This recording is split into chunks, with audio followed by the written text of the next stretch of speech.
Chapter 1: The Blind Man Who Lost 13 Times in a Row. My name is Su Shur, and I live in S City. The August sun blazed like a fiery orb, baking the concrete pavement until it sizzled while car horns honked incessantly. The heat waves rising from the road distorted the very air. At a bubble tea shop by the roadside, several high school students huddled together, enthusiastically debating what deities might look like. A girl sitting by the window showed no interest in the topic. She'd only been dragged along by friends to make up numbers. Absent-mindedly chewing on her drink straw, she gazed languidly out the window. I happened to be passing by on the sidewalk when her attention snagged, perhaps because I cut a distinctive figure. White gauze bandages covered my eyes, yet I navigated the crowd effortlessly without assistance. In my right hand, I held a white cane, its handle burdened with an overstuffed shopping bag slung over my shoulder. Below knee-length black shorts, the lower half of my unshielded mechanical left leg gleamed in the sunlight. The girl's friend noticed her odd reaction and followed her gaze to me, exclaiming in surprise, "Hey, isn't that Su Shur from the class next door? His eyes are bandaged, but he's walking like nothing's wrong?"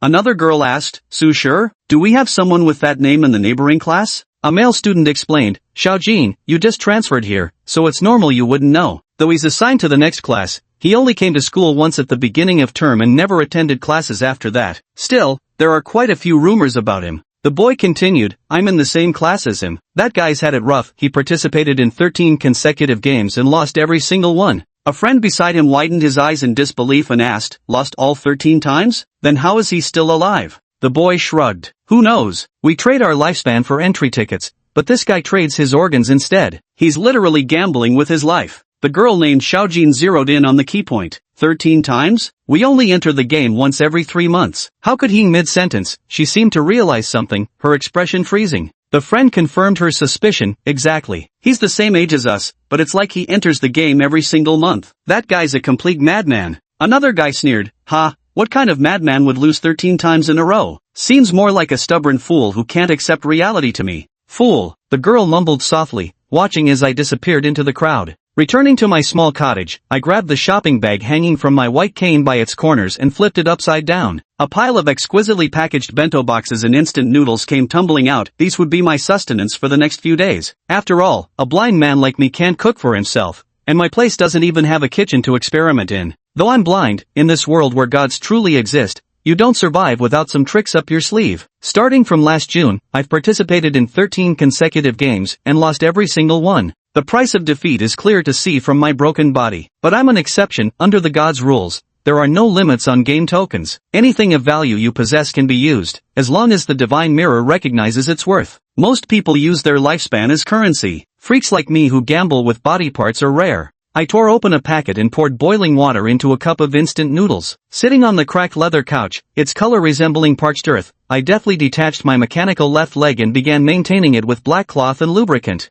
The only sound in the room was the squeaking protest of my prosthetic being adjusted. After finishing, I reattached the leg without washing my hands and promptly started slurping down the noodles with noisy abandon. I eat quickly because I lost my sense of taste, traded it away in who knows which round of the game ages ago. A cup of instant noodles goes down without any flavor, and I toss the empty container forward with a flick of my wrist, landing it perfectly in the corner trash bin. Full and satisfied, I flop backward onto the couch, closing my eyes to rest. In the dim room, a yellowed old calendar hangs on the wall above me, each past day crossed out with red X's. Only one date, circled in red, remains untouched. 2 days from now, the opening day of this month's game. 2 days later, the lobby of Game Temple in S City is packed with people. Some sling arms over each other's shoulders, grinning broadly, others wear gloomy expressions, fidgeting nervously. There are those whose hollow eyes burn with desperate defiance, and even a few who stroll in yawning. Striding forward on my mechanical legs, I weave through the crowd with a bored yawn, heading straight for the reception desk. Gradually, the noisy lobby falls silent. Dozens of eyes fix on me, filled with shock. I don't know when exactly I became a celebrity around here, but I couldn't care less about people's stares. I walked up to the front desk and said, "Hello, I'd like to sign up for this month's Emperor Grade game." My voice echoed through the hall. Chapter 2, The Emperor Grade Game. The girl at the registration counter thought I was saying something absurd and double-checked. "Why, you're sure you want to register for the Emperor Grade Game?" "Yes, please help me register," I responded casually. As soon as I spoke, the entire hall erupted in chaos. Daring to choose Emperor level after 13 consecutive losses? This kid must be crazy. How dare he? Probably too frustrated to think straight. Kids these days are just reckless. The more they lose, the harder they charge. I'm past 30, and I wouldn't touch Emperor level. Is this guy suicidal? I ignored the chatter and silently took the form handed by the receptionist, filling out the details. After completing the basic information, I spotted the game difficulty self-selection option at the bottom, ranged from left to right: deity level, emperor level, king level, duke level, marquis level, earl level, viscount level, and baron level. Without hesitation, I checked emperor level. Then, the receptionist placed a portrait recording orb on the table. The sphere emitted a green light, scanning my body to confirm my identity before projecting a digital confirmation of the final game difficulty selection before me. Divine and Imperial levels are grayed out, meaning I can't select them now. Marquis was the difficulty I chose last time and can't be selected again. Viscount level isn't available either since I've participated in the game more than 5 times. After final confirmation, I waited for the receptionist to input my information. In the corner of the lobby were the group of high schoolers who had been discussing me earlier at the street-side milk tea shop. The boy who had scoffed at me before sounded incredulous now. Is this guy so desperate after losing that he's lost his mind? Even my dad wouldn't dare sign up for Emperor level. How can this loser gone 0 to 13 have the nerve? The girl called Xiao Jin was there too. Hearing her classmates' words, she frowned slightly, calmly saying, "Fearless courage is still courage. When there's a chance to turn the tables right in front of you, would you take the gamble if it were you?" The boy's expression froze at these words.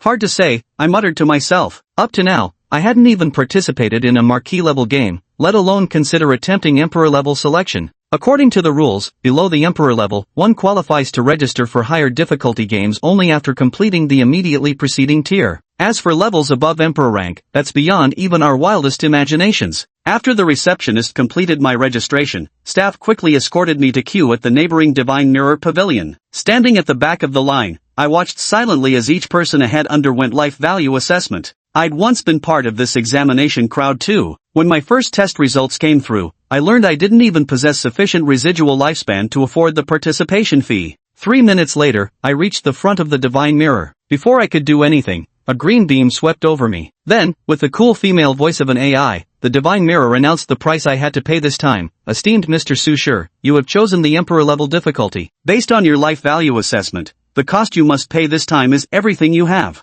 The outcome was within my expectations. I quietly waited for the other party to input the ticket information, unaware that everyone behind me was staring at me as if I were a monster. After my ticket information was successfully registered, the staff directed me to a VIP level entrance. I found gate 13 and took a seat on a nearby bench, waiting for the game to begin. Unlike the other crowded checkpoints, mine was deserted, with only me standing there. This meant I was the sole participant registered for the Emperor class game in this hall this month. Time slipped by until precisely 3 o'clock in the afternoon. Under the watchful eyes of the crowd, I resolutely strode toward the ticket gate. The automated scanner at the entrance conducted its inspection, and after my identity was verified, the 2 guards stepped aside to let me pass. In the blink of an eye, I stepped through the portal and vanished without a trace. When I awoke from my stupor, my eyes met the sight of a bronze-colored ceiling. A softness beneath me stirred as I slowly rose, finding myself lying on a plush gray-white bed. I was just about to get up and look around when a virtual panel unfolded before my eyes. Player info: Sushir, current profession, novice fighter, hidden profession, deceiver. Stolen abilities: perceptive vision, advanced combat skills, physician heal thyself, mastery of marksmanship, laws of seduction, sobriety, insight into weaknesses,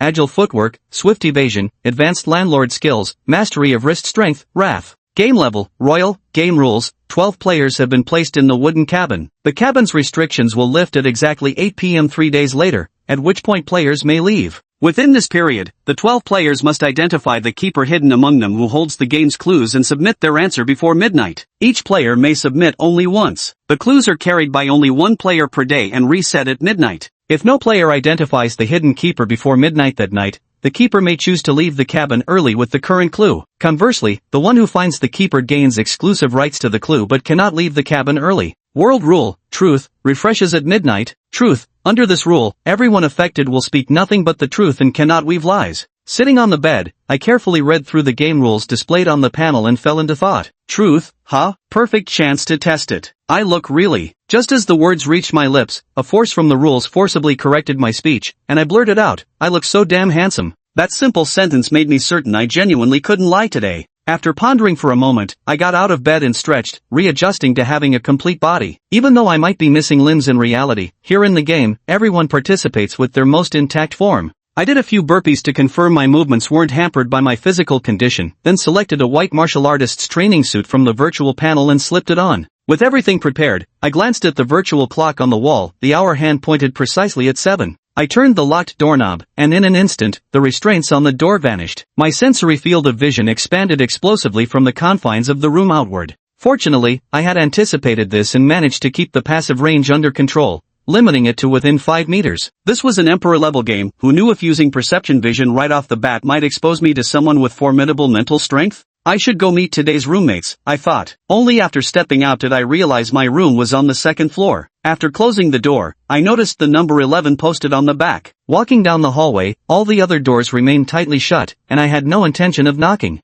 Following the stairs downstairs, I heard a burst of laughter. Tracing the sound led me to the living room doorway, where I saw 9 people had already gathered. To my surprise, the group seemed to be getting along quite harmoniously. 2 women sat cross-legged in front of the TV, chatting and laughing while watching a variety show. Nearby, 3 men huddled together playing cards. Sprawled across the couch was a lanky man wearing a facial mask. Behind the sofa, a muscular man in a black tank top was pumping iron. On the other side facing me, a woman in form-fitting yoga gear was practicing yoga, her curvy figure drawing more than a few glances from me. And finally, a long-haired guy with bobs was lost in his phone. Headphones on. I was just about to step forward to greet them when the aroma of fried eggs wafted through the air. Though I'd long lost my sense of smell and reality, I couldn't help but swallow hard at the scent. Then I saw a woman wearing a pink apron with ample curves emerging from the other side of the living room. Spotting me, her smile broadened as she waved enthusiastically. "Oh my, you must be little 11's roommate, right? I was just about to call for you. Perfect timing, we've finished making breakfast. Come join us." Her words made everyone else in the living room glance my way. Though I had no idea how I'd become little 11, I still gave them all a polite nod in greeting.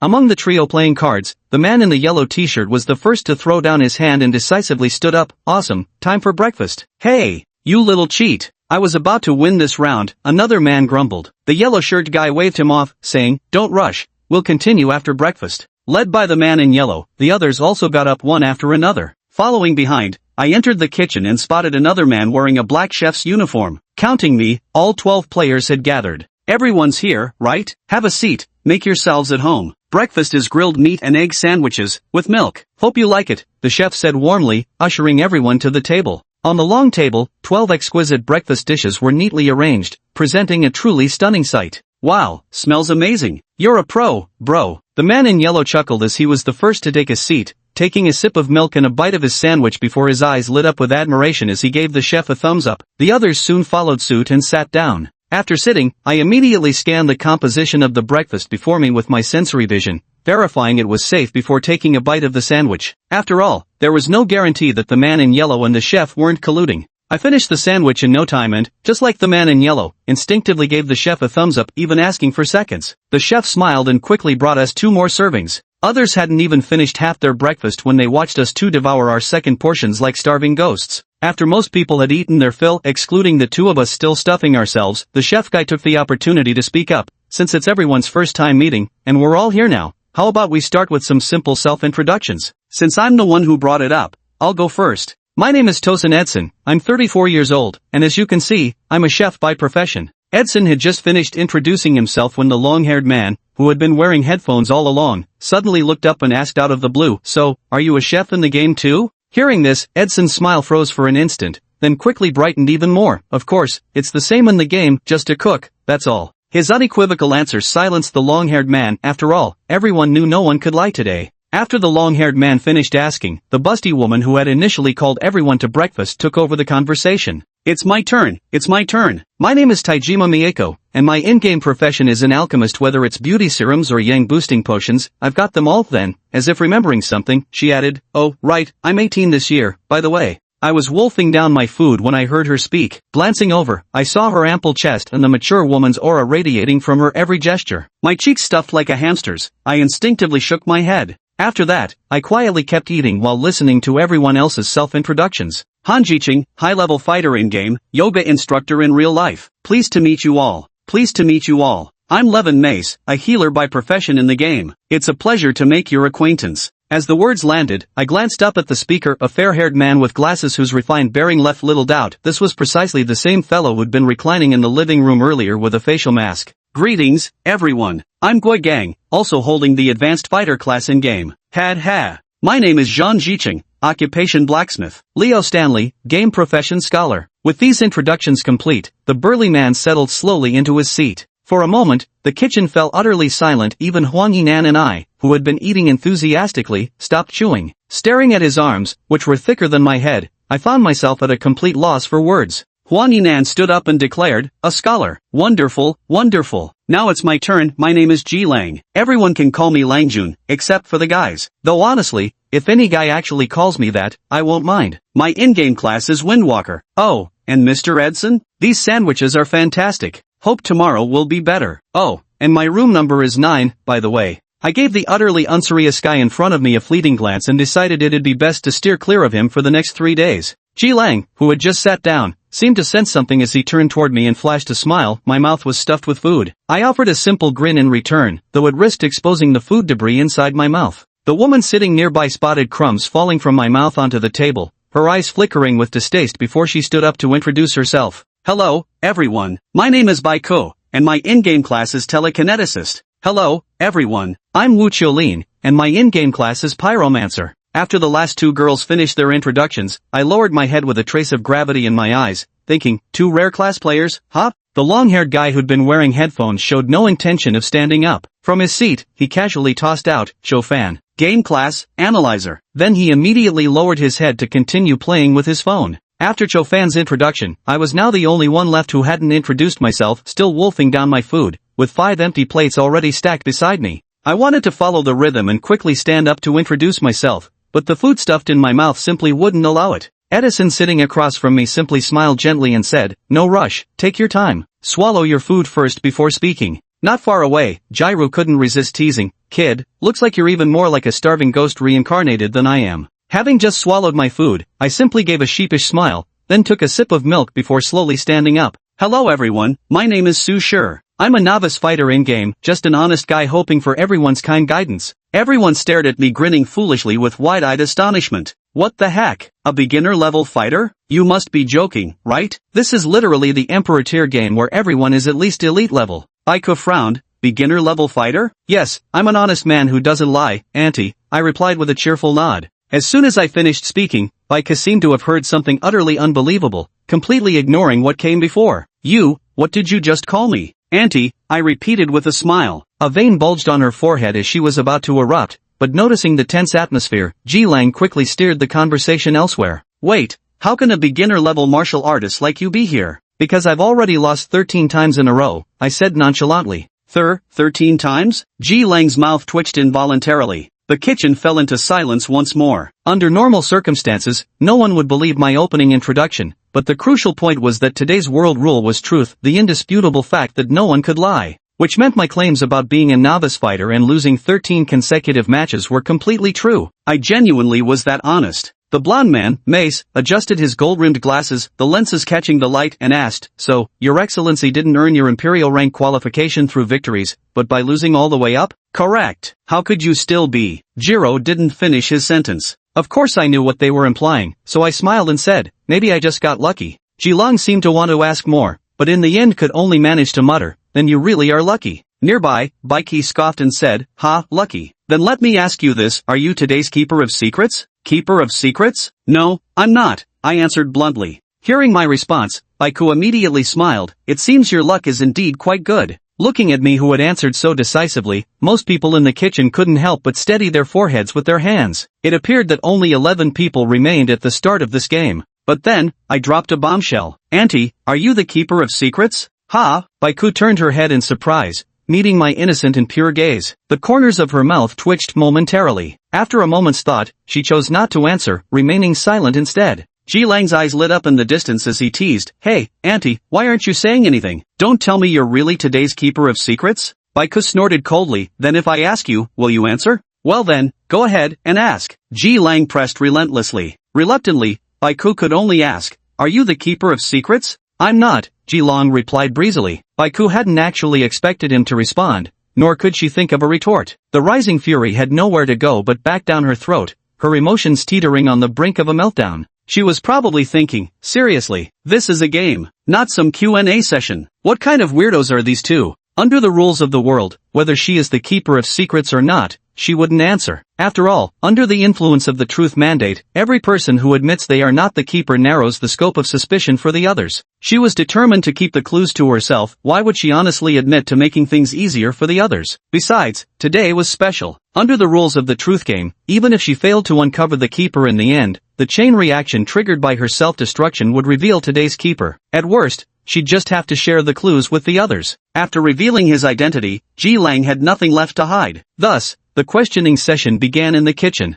Ji Lang started approaching the person one by one, asking, "Hello, handsome, are you the keeper of secrets? Come on, don't be so stingy. There's no harm in admitting it openly. Stay away from me. Hello, beautiful, are you the keeper of secrets?" Scram. Ah, don't be like a flicker of flame danced at the speaker's fingertips. Okay, I'm scrambling. Ji Lang tactfully shifted targets, but no one was willing to give him the time of day. The breakfast was delightful. If there's nothing else, I'll retire to my room now. With that, Mace gracefully rose and exited the kitchen. Thus, the remaining individuals who hadn't yet been approached by Ji Lang quickly stood up, denying him any opportunity to pose questions as they hastily departed the kitchen. Soon, only 4 of us remained in the kitchen: me, Kiro, Taijima Mieko, and Edson. Having lost his target, Kiro plopped back into his seat with great disappointment inside. Ah, where is the trust between people? Resting his arms on the dining table, now tidied up by Taijima Mieko, Kiro looked at the 2 others besides me. What about you two? Not planning to admit it either? The 2 glanced back at each other with knowing smiles but remained silent, continuing with their tasks at hand. Finding the situation rather dull, Ji Lang turned to seek me out, only to discover I had vanished from my seat. Ha, hello, may I join you? I pointed to the scattered playing cards on the floor. Gui Gang and Zhang Jiqing, recognizing me, nodded readily, preferring my company to enduring Ji Lang's pestering later. Landlords, can you play? Gui Gang asked. I can. When Ji Lang finally ambled out of the kitchen, he realized his usual card-playing spot had already been taken by me. Somewhat disappointed, he scratched his head and simply retreated to his room. Pair of threes. I tossed 2 playing cards onto the discard pile. Pair of kings. After playing his cards, Gui Gang looked at the remaining bombs and aces in his hand with quiet delight. As the landlord across from him, I still had about 21 cards left. This round was definitely his victory. Bomb. None. Pass, said Gui Gang. That bomb hand was higher than his, so he couldn't match it. But it didn't matter, I still had 17 cards in hand, and a pair of kings would force out the bomb. My hand was clearly the moment of truth. My name is Su Shi. During the card game, I casually threw all my cards onto the table and calmly called out, aircraft. Gui Gang's smug grin instantly turned into an O shape, and Zhang Jiqing stared in disbelief at the 17 cards I played, exclaiming, damn, what kind of luck is this? I chuckled sheepishly and said, just good luck. Gui Gang protested indignantly, you little rascal, let's go again. As it turned out, I was right, my luck didn't hold for long. The next few rounds saw me getting crushed by them in turns, though occasionally, when luck favored me, I managed to strike back. Unlike before when Ji Lang dominated the card games, he was cheating. I made the games more enjoyable for them. Before we knew it, the 3 of us started calling each other brothers, and the conversation flowed freely. I asked Gui Gang, by the way, Brother Gui, did you all rise through the ranks by winning from the bottom? Gui Gang replied, of course. As for you, it's a shame if you didn't have to play the game. Losing 13 times in a row with your lifespan would make countless people jealous. I quickly explained, I think you misunderstood, Brother Gui. My entry fee wasn't lifespan. Zhang Jiqing looked puzzled. If not lifespan, then what? Organs, I answered. They exchanged a glance and sighed softly. You're quite the unfortunate soul too, they said. I sighed dejectedly. I really want to win just once, but every time, before I even figure out how to win, the game's already over. After speaking, my eyes lit up as I looked at them. Brother Gui, Brother Zhang, you're so strong, you must have some tricks to get stronger, right? Can you teach me? They scratched their heads awkwardly and replied, well, we do, but this isn't exactly something that can just be taught. It mostly depends on your own understanding. I felt a little disappointed but quickly raised my head again and said, by the way, big brothers, my profession is a martial artist specializing in spears, but I don't have any game equipment I can bring into the game. I've been looking for something suitable, but I still haven't found anything yet. Can you two recommend some weapons for someone at my level? The corners of their mouths twitched slightly. Gui Gang patted my shoulder earnestly and said, first of all, the number 1 rule of getting stronger is never to reveal your preferred weapon to the enemy. I looked bewildered, but, brothers, you're good people, not enemies. Under the truth mantra's rules, hearing these words made them tremble inwardly, completely dropping their guard against me. Gui Gang thought for a moment and added, considering you're still a novice fighter, though I'm not exactly an expert on polearms, you might want to visit City A after we return. It's a paradise for blacksmiths, so weapons are plentiful there. You can ask him for details, his profession is actually blacksmithing. Zhang Jiqing opened his eyes and nodded in agreement, then pulled out a sleek silver-white spear from his virtual backpack and handed it to me. No need for such trouble. I happen to have one right here, ready to go. I was overwhelmed by the unexpected favor. This. I can really accept it? Zhang Xiqing said, take it if I'm giving it. It's just gathering dust with me anyway, and I got it secondhand to begin with. Though it's only marquis grade, it'll more than suffice for your current level. I quickly tucked the long spear into my backpack, fearing he might change his mind. After securing the spear, I asked, I wonder if either of you gentlemen have heard of a spear called Pajuan? Zhang Xiqing asked, Pajuan? That lost spear? My eyes lit up. Brother Zhang, you know about it? To be honest, I live in this city, so, I was wondering if either of you might have any leads? They both replied in unison, no idea. Zhang Xiqing gave me a strange look and said, even if you live in this city, do you really think you'd stumble upon a lost king-tier weapon by sheer luck? Caught in my little scheme, I gave an awkward chuckle in embarrassment. Sorry, I got a bit greedy. Zhang Xiqing laughed. Greed isn't necessarily a bad thing, but focus on mastering Zhoubai first before anything else. I grinned and said, thanks, Brother Zhang. I will. After playing a few more rounds of cards with them, I excused myself to my room under the pretext of catching up on sleep. Meeting these people for the first time, I needed time to digest and organize the information. From the morning's player meetup, I guessed this group wouldn't take action until later. Since my identity was already exposed early on, there was no need to rush, just patiently wait things out. I stayed in my room until noon, timing my descent downstairs when a knock came at the door. Opening it, I saw Tashima Mieko inviting me to lunch. I casually closed the door behind me, blocking her view into the room with my body. Tashima Mieko smiled faintly and said, Mr. Su, lunch is ready. Please go ahead downstairs first. I still need to call Mr. Cho Fan in room 12 next to yours. Only then did I realize my neighbor was that gloomy, long-haired man, so I nodded in acknowledgement. As I walked down the corridor toward the stairs, I felt someone's gaze on me. Turning around, I saw Tashima Mieko still knocking on room 12's door, not looking my way. 2 seconds later, that strange sensation vanished. But I wasn't about to let it go. Being watched is too unpleasant, and I don't normally use my perception field without reason. Instantly, I expanded my perception field beyond 5 meters. Maintaining a rhythmic pace toward the stairwell, my facial expression remained unchanged, though in truth, my charlatan, passive poker face had already activated. With my perception field extended, I spotted a long-haired, gloomy man crouching behind the corridor I just passed. He was currently twisting his head to stare at Tomiko Taijima knocking on the door. During his self-introduction, he'd claimed to be an analyzer, an occupation as rare as my own, though my knowledge about it remains limited. As I descended the stairs, I privately analyzed his ability. The profession name had nothing to do with invisibility, so the only explanation was that he used analysts to manipulate light and achieve optical camouflage. I speculated that this invisibility would likely be compromised by movement. At this thought, the corner of my mouth lifted subtly. Perhaps he thought no one could detect his stealth technique before acting, unaware that his actions had just added another name to my exclusion list. After all, a keeper wouldn't need such methods to spy on others. Upon reaching the kitchen, everyone except Shofan and Tashima Mieko had already gathered. The dining table was laden with delicacies, and my eyes lit up as I hurried to take my seat. I picked up chopsticks to serve myself, only to notice everyone staring at me. A few glances wouldn't deter me. I gracefully picked up a slice of roasted meat and placed it in my bowl, casually addressing the group. Everyone dig in, don't stand on ceremony. Ignoring White C's disapproving look, I shoved a piece of grilled meat into my mouth with my chopsticks. If I didn't eat now, I might not get another chance. White C frowned slightly, eyeing me with disdain as he wondered why I was helping myself like the host while others waited for everyone to be seated. Edson urged everyone to start eating and asked me, Mr. Su, Miss Tashima went upstairs to call you and Mr. Cho. Do you know why they still haven't come down? Here it comes. My ravenous chopsticks paused midair as I swallowed my food and thought for a moment. After Mieko called me down, she went to knock on room 12's door, I said between mouthfuls. Then just as I was about to come down, I felt someone staring at me, but didn't see anyone. I think the peeping Tom must have been that Cho guy, since Mieko was still knocking on the door, but I couldn't spot where that Cho fellow was hiding. The moment my words fell, everyone else set down their chopsticks. Edson's thick brows furrowed even deeper as he asked, You're certain you felt a gaze watching you? But how could you sense that? I tilted my head and replied, probably because I'm blind in the outside world, so I'm more sensitive to those kinds of gazes.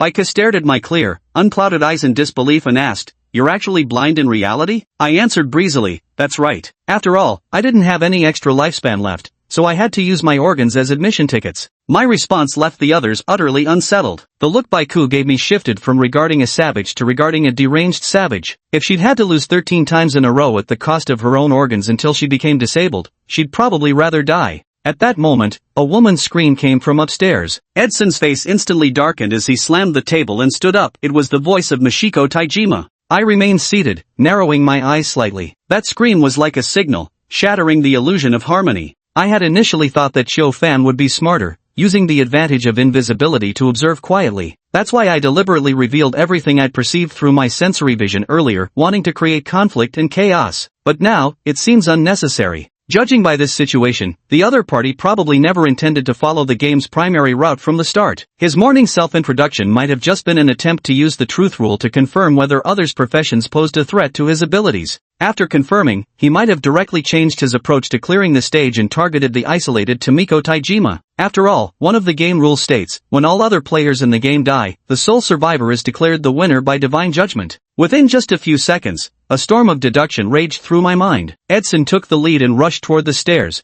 with the others quickly getting up to follow. I stayed seated for a moment before standing up. The stairs were narrow, their urgency wouldn't help. The moment Edson stepped onto the stairs, a faint breeze suddenly brushed past him as Kiro, stepping on, Windstrider, dashed ahead to the second floor. The corridor Kajiro saw was completely empty, and soon the others caught up, only to freeze in place at the sight. An eerie sensation crept through the hallway. From the moment Taijima Mieko screamed to Kajiro charging up to the second floor, barely 5 or 6 seconds had passed. Yet in that fleeting span, the corridor appeared untouched as if nothing had ever happened, leaving not a single trace behind. The group began speculating. Some insisted Cho Fan was the culprit, pointing to his gloomy expression and suggesting he must have seized the moment when Miss Taijima was alone. Mesk, drawing from his observations, cautiously analyzed if Cho Fan truly is the killer. His class is analyst. I recall some records about this profession, combined with Lord Shusher's earlier revelation in the kitchen. He should be capable of manipulating light refraction for adaptive invisibility. Conceivably, this effect could also be extended to other people or objects.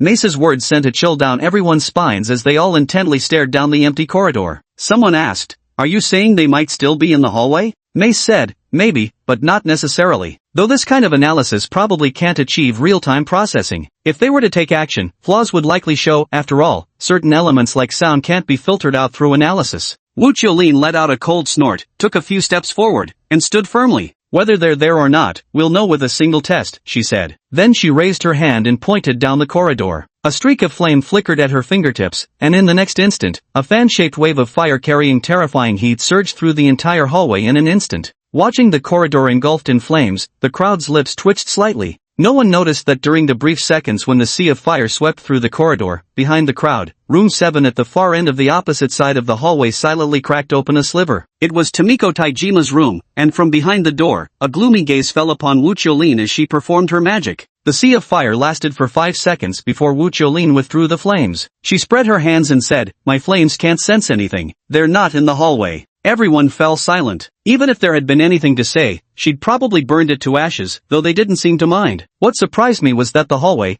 despite being engulfed in flames, showed no traces of scorching. Apparently, this wooden cabin was built to last. Baiko asked, "Not in the hallway? Then where are they?" Mice narrowed his eyes, gazing toward the end of the corridor, and said, "Perhaps, after ambushing Miss Tashima, the assailant dragged her into their own room 12. So, everyone arrived at the door of room 12. Edson twisted the handle, but the door had been locked from the inside. Gui Gang sneered, "Humph, a rat remains a rat. Watch me drag him out." With that, he signaled the others to step back, rolled up his sleeves, and unleashed the full force of a high-level combatant's strength. He delivered a powerful punch squarely onto the door of room 12, yet the door didn't budge an inch. Gui Gang was utterly frustrated. Although he hadn't used his full strength, he had exerted around 80% of his power, yet not even a single splinter had come loose from the door. Staring at the door, I recalled the restriction I had sensed when I first left my room this morning. A possibility surfaced in my mind. Perhaps these rooms were bound to their occupants, granting only the rightful owners the authority to freely enter and exit. Now, with Chiofan hiding inside his inaccessible room,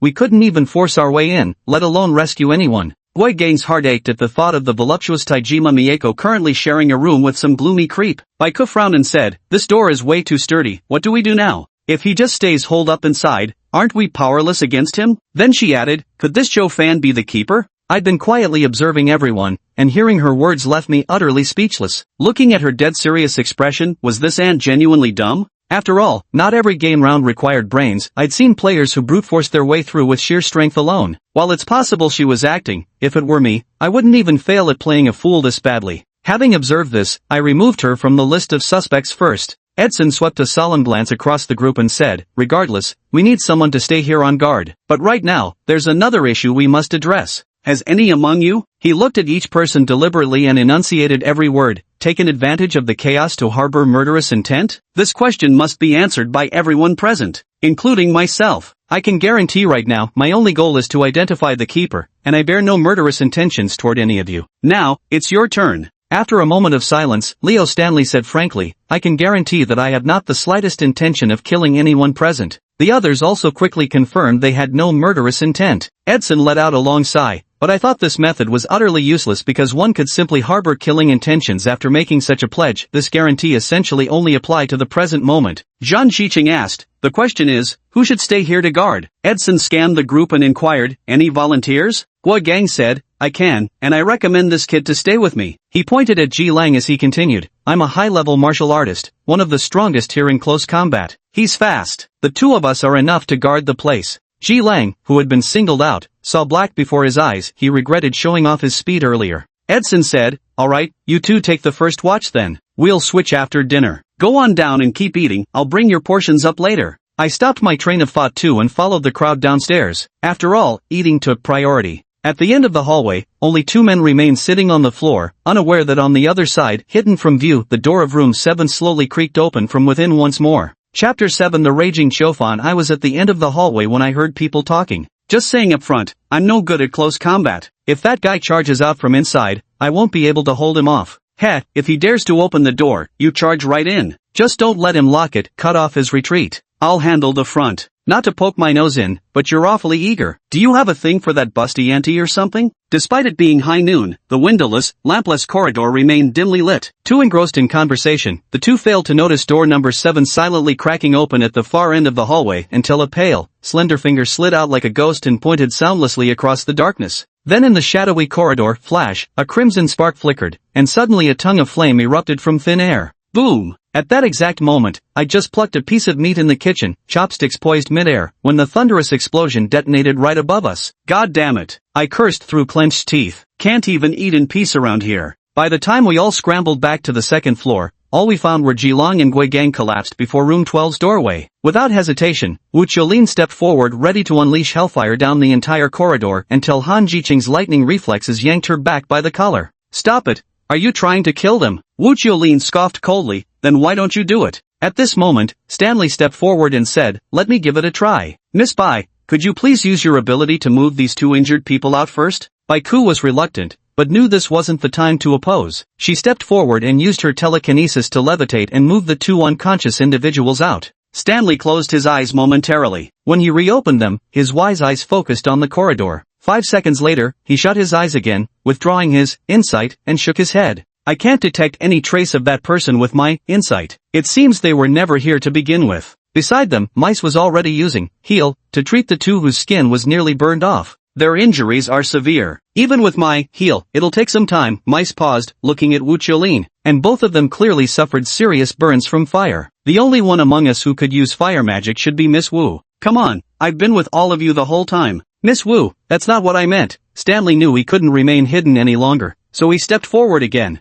If my analysis is correct, that Chiu Fan's analyzer should be capable of analyzing others' abilities, thereby achieving replication. But the question is, where and when did they analyze Miss Wu's ability? After saying this, Stanley paused, then added, their ability likely hasn't reached the level of directly analyzing human targets yet. Otherwise, they would have already analyzed all of us over this morning, and someone with that capability wouldn't need to lurk in the shadows. So there's only one possibility, they analyzed your ability during the exact moment you activated it somewhere. Stanley's words plunged the entire hallway into silence. Some people were stunned, while others were still deep in thought. After hearing his reasoning, I had to admit that this burly man possessing the scholar attribute had quite a sharp mind. His analysis aligned almost exactly with what I'd been thinking. But there was one point his deductions missed, when and where that guy surnamed Xiu managed to analyze Wu Qiulin's ability. After all, whenever Wu Qiulin activated her power, everyone had been present, and room number 12's door had still been tightly shut at the time. Just as everyone was racking their brains, a simple and honest young voice chimed in, say, which one is Mihoko's room? The boys' words snapped Mace and Stanley out of their contemplation instantly, and they shouted in unison, "Room 7. At their warning, the group swiftly turned to look down the other end of the hallway behind them, and several people recoiled in terror, their pupils shrinking. In the dim light, Xiufan's already gloomy demeanor seemed even more eerie as he stood unnoticed at the door of room 7. Casually pulling it shut behind him, he stiffly raised a hand to point at us, his face expressionless, yet his sweeping gaze across the group carried a chilling sneer. "You guys are really stupid enough." Before Xiufan could finish speaking, flames erupted from his fingertips, the blast roaring toward us like a fiery dragon. At such close range, and in the corridor, I instantly understood exactly how those two had died earlier. In such terrain, even if you reacted in time, there was simply nowhere to hide from the fire dragon sweeping through the entire corridor. In the crowd, having weathered many storms, I was the first to react, followed by Han Jiqing, Stanley, and Mace. Almost the moment the flames erupted, Han Jiqing lunged forward toward Xiufan. But in my opinion, the fire dragon charging toward us would roast us alive long before Han Jiqing could reach Xiufan. On the other side, Mace clearly realized this too. Without hesitation, he abandoned his attempt to heal the two and bolted for the staircase. Except for Stanley, who hadn't moved yet, the others hadn't even reacted to Xiufan's attack, like ordinary people walking down the street who turn around to suddenly find a car already speeding toward them from behind, frozen in momentary shock. The fire dragon drew closer, and just as I was debating whether to endure its attack head-on, Stanley beside me made his move. Then everything went black. The mountain gates break, the Chu River flows through, eastward the blue waters surge, then turn anew. A burly Western man abruptly recited an ancient Chinese poem. Immediately afterward, I saw the fire dragon charging toward us suddenly cleave down the middle. Its flaming surge was forcibly split in two. This coincidentally created a narrow path for Han Jiqing, who was sprinting forward. Han Jiqing charged forward, but the severed fire dragon's momentum remained undiminished, roaring toward us with scorching waves of heat. In an instant, a surge of water materialized before us, forcefully blocking the oncoming fiery assault head-on. But I could see that the fire dragon didn't stop. Instead, the water before us was rapidly evaporating. In just that instant, the others also snapped out of it. Wu Jiulin even looked ready to fire back right then and there, but luckily Zhang Jiqing was quicker. He pulled a sphere from his backpack. The sphere was tossed at our feet, and in the next instant, a rapidly unfolding nanoshield enveloped us layer by layer. The fiery dragon charging through the water collided head-on with the nano-light shield. As layer after layer of the outer shield shattered, the dragon's formidable momentum weakened progressively. At the very brink of the light shield shattering, the flames ultimately vanished into nothingness. Zhang Jiqing picked up the nanosphere again, his eyes brimming with distress. The flames died away, and when we looked toward room 7 again, we saw Han Jiqing clutching Xiufan by the throat, pinning him against the wall. His feet dangled lifelessly above the ground, head lolling to the side, long devoid of breath. This is a close-range instant kill from an advanced martial artist. Chapter 8, Stormleg. After confirming that Xiufan was completely dead, Han Jiqing released her grip on his neck. His lifeless body slumped to the ground like a pile of mud. Han Jiqing shook her hand lightly and turned to face us with an air of cool composure. I couldn't help but glance at her a few more times. She possessed not only exquisite beauty and a graceful figure but also lightning-fast reflexes and formidable execution. Moreover, she had the capability to swiftly overpower opponents of the same level in close combat. I caught a glimpse of her slender, jade-like arm and silently labeled her in my mind, an aesthetic predator, a human bulldozer. He just died like that? Zhang Jiqing exclaimed in shock. After all, just moments ago, Xiufan had nearly wiped us all out with a single fire dragon. Han Jiqing shook her head. I'm sorry, but he resisted too fiercely. I had no room to hold back. Metz paused the healing and stepped forward to examine Xiufan's body. He's definitely dead, but since the system didn't give any notification, he probably wasn't the keeper of secrets. If this guy is dead, then what about Miss Tashima? Zhang Jiqing asked. I remained silent, looking toward the now closed door of room number 7. The others realized this too. Han Jiqing stepped forward and tugged at the door handle several times, but it didn't budge at all. Judging by this guy's actions, Miss Taijima is probably already. Stanley didn't finish his sentence. After all, Xiufan had just tried to wipe us all out. His murderous intent was unmistakable. Taijima Mieko, being alone, definitely didn't stand much chance. Sigh. Edson let out a heavy breath. Let's move this guy's body downstairs first. It's creepy leaving it here. I'll go reheat the food. The others exchanged uneasy glances. Who's going to carry it? In the end, Baiku reluctantly used telekinesis to lift both corpses, the first one wrapped in a trash bag by me before being unceremoniously dumped beneath the stairs outside the living room. Mace said, it'll take some more time to heal both of them. You all go ahead and eat first. As he spoke, he directed his palms toward the chests of the two lying on the sofa,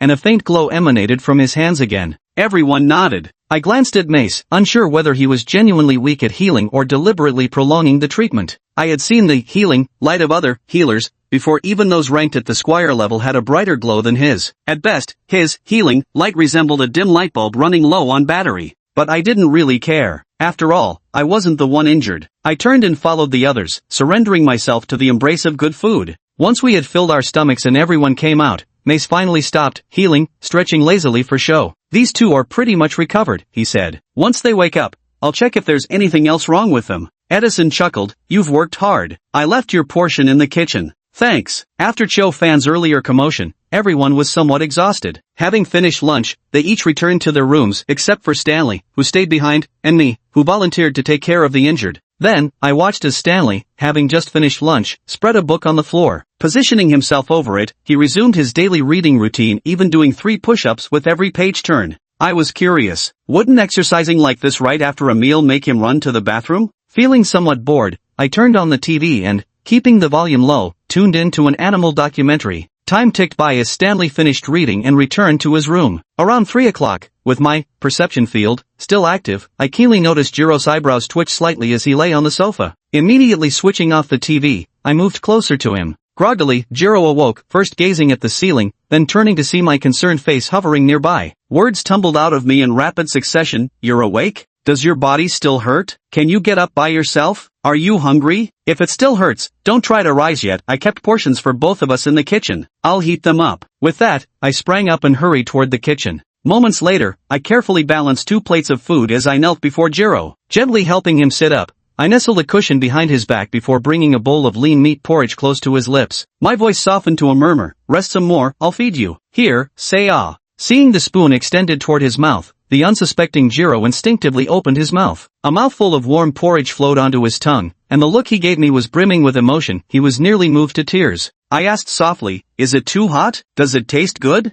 He nodded vigorously. "Delicious." Aside from his mother's porridge, this was the best tasting porridge he had ever had in his life. I chuckled lightly. "If it's good, then eat more. There's plenty inside."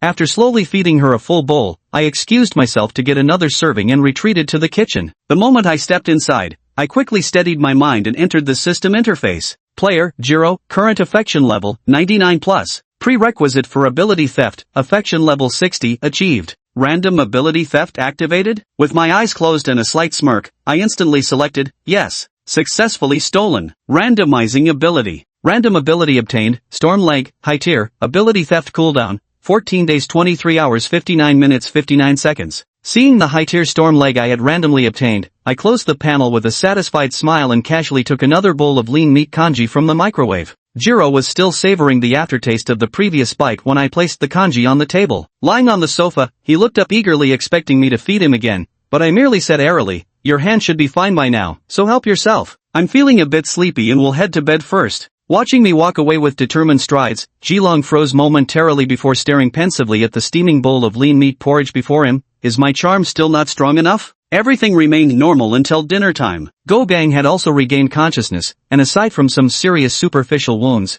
both were otherwise fine. But everyone had witnessed the might of that fire dragon. Taking a direct hit would have undoubtedly been fatal. Later, through Go Gang's account, the group came to understand that at the moment the flames were about to engulf them, Jilong had reacted swiftly, summoning a wind barrier that absorbed part of the fire's force. Otherwise, what lay here now would have been 2 corpses. On the final night of the first day, everyone returned to their rooms after dinner, each lost in their own thoughts. As night fell, darkness enveloped every corner of the wooden cabin except for the living room and kitchen, where tube lights still glowed. From the dim stairwell came a rustling sound. Moments later, in the darkness, a hand abruptly tore its way out of a black garbage bag. Chapter 9, The Resurrected Spectre. In the darkness downstairs, the door of Unit 1 was opened from within. Yawning and feeling somewhat thirsty, Levin Mace groped his way to the living room guided by distant lights, then entered the kitchen to pour himself a glass of water. While returning to his room via the stairs, a tattered black garbage bag suddenly drifted out of the darkness to land at his feet. Why does this garbage bag look so familiar?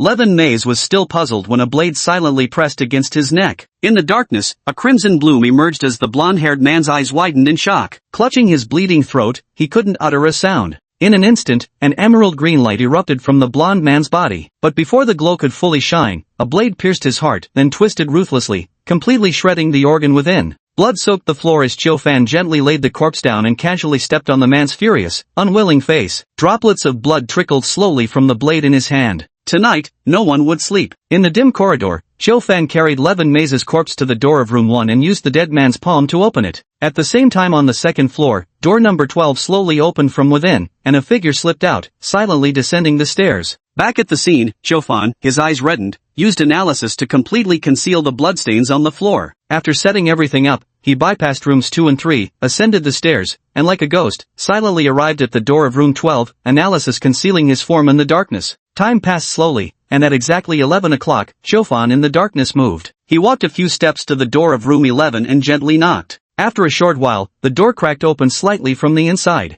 "Who's there?" Seeing how cautious the other party was, red-eyed Fan didn't reply either. Instead, he decisively kicked the door open with one forceful stomp, revealing my panicked expression behind it. The moment the door was kicked open, a blade flashed before my eyes, sweeping toward my neck. Yet, the expected streak of blood never appeared. Red-eyed Fan looked at me in shock, only to see that I'd miraculously dodged the lethal strike. The panic on my face had completely vanished, replaced instead by a curious gaze as I examined him. Fan never expected that his carefully chosen first target, a supposed novice, would evade his certain kill strike. After all, he had already successfully analyzed Han Jiqing's high-level, combat specialist, abilities. The blow missing its mark, he must have thought it mere luck on my part. His figure flickered as he swung his blade again, this time straight for my throat. With no one else around, I shed all pretense and merely chuckled, curiously sizing up this resurrected Fan while simultaneously activating agile steps, paired with spot weakness, to evade his relentlessly lethal strikes. Insight into weaknesses not only does it allow me to perceive his vulnerabilities,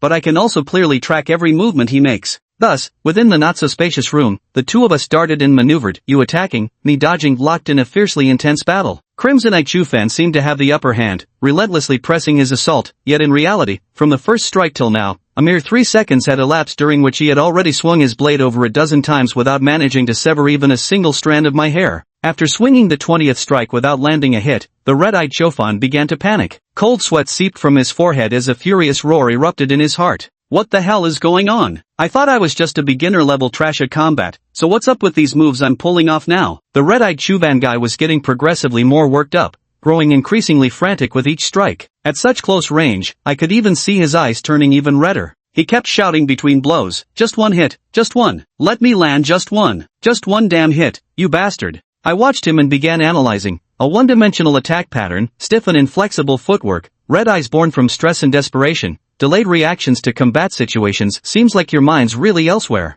Hearing my words, red-eyed Chuvan's eyes widened, and his blade swings became even more frantic. I didn't stop there and continued, "You didn't use fire, which means your ability only allows for one analysis to exist at a time. So why would you risk your life to analyze Han Jiqing's ability?" Yet he didn't answer me, only sending blades flying toward me with increasing urgency. Seeing this, the playful expression instantly vanished from my face. "Seems you've outlived your intelligence value." I paused, then took a deep breath. Red-eyed Fan seemed to realize what I was about to do. His breathing grew rapid, veins bulging on his arms as he swung his blade even faster. But it was all meaningless. I activated blink step, making him lose sight of me in the blink of an eye. Then I deliberately shouted, "Holy shit! Help! That bastard Chiu has risen from the dead. Someone, quick!" Bam! Bam! Bam! In an instant, several doors slammed open violently in the hallway. Within 3 seconds, the first to arrive was Han Jiqing, who lived in room 8 on the same floor. The moment she pushed open her door, she saw the red-eyed Fan, who had completely lost his mind and was chasing me out of the room. Even she couldn't help but freeze for a moment at the sight of Fan, back from the dead.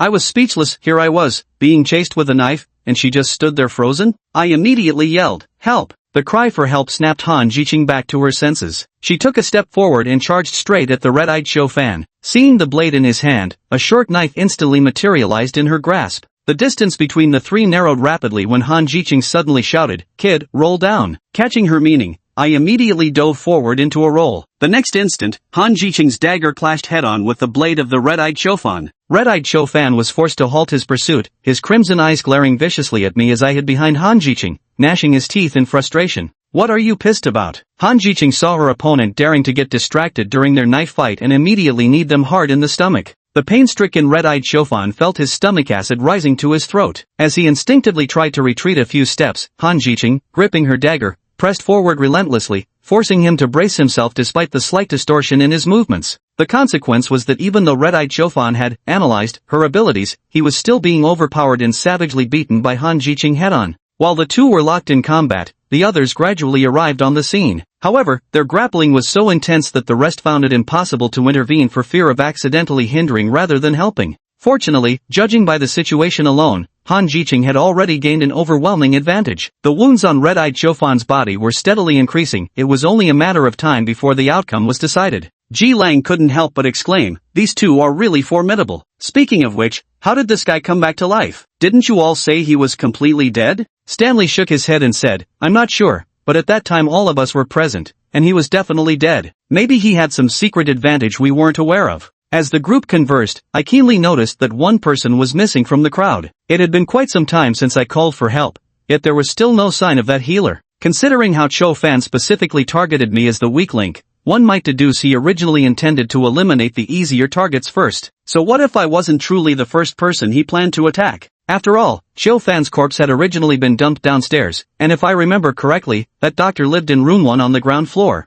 Stanley stared at the two figures locked in combat and sighed in relief, saying, "It seems the outcome is decided. Miss Han, if possible, spare his life for now." Under the gaze of the crowd, Han Jiqing abruptly crouched and swept her right leg toward her opponent's lower body. The red-eyed Cho Fan hadn't anticipated this sudden change in tactics and was caught off guard. He lost his balance and crashed to the ground. Just as he tried to roll away to evade, a dagger stabbed precisely into his calf, piercing through the muscle tissue and embedding itself firmly in the floor. "Ah!" Red-eyed Cho Fan cried out in pain. Seizing the moment, Han Jiqing swiftly pressed forward, locking onto the hand gripping the knife and twisting it forcefully in the opposite direction. Deprived of its grip, the blade slipped from their grasp. Before Fan Hongyan could react, his other hand was also seized by Han Jiqing. With a forceful yank that included his entire arm this time, Shi Ming was directly yanked out of joint. After completing all these actions, Han Jiqing slowly stood up. She gently gathered the strands of black hair that had fallen over her chest during the battle, swept them to the back of her head, and then pulled a hairpin seemingly from thin air to secure them in place. In the cramped corridor, only the mournful wails of Red-Eyed Chufan remained. Gui Gang, also a high-level, combat, expert, couldn't help but gulp. Even though they were of the same rank, he had a very clear understanding of his actual capabilities.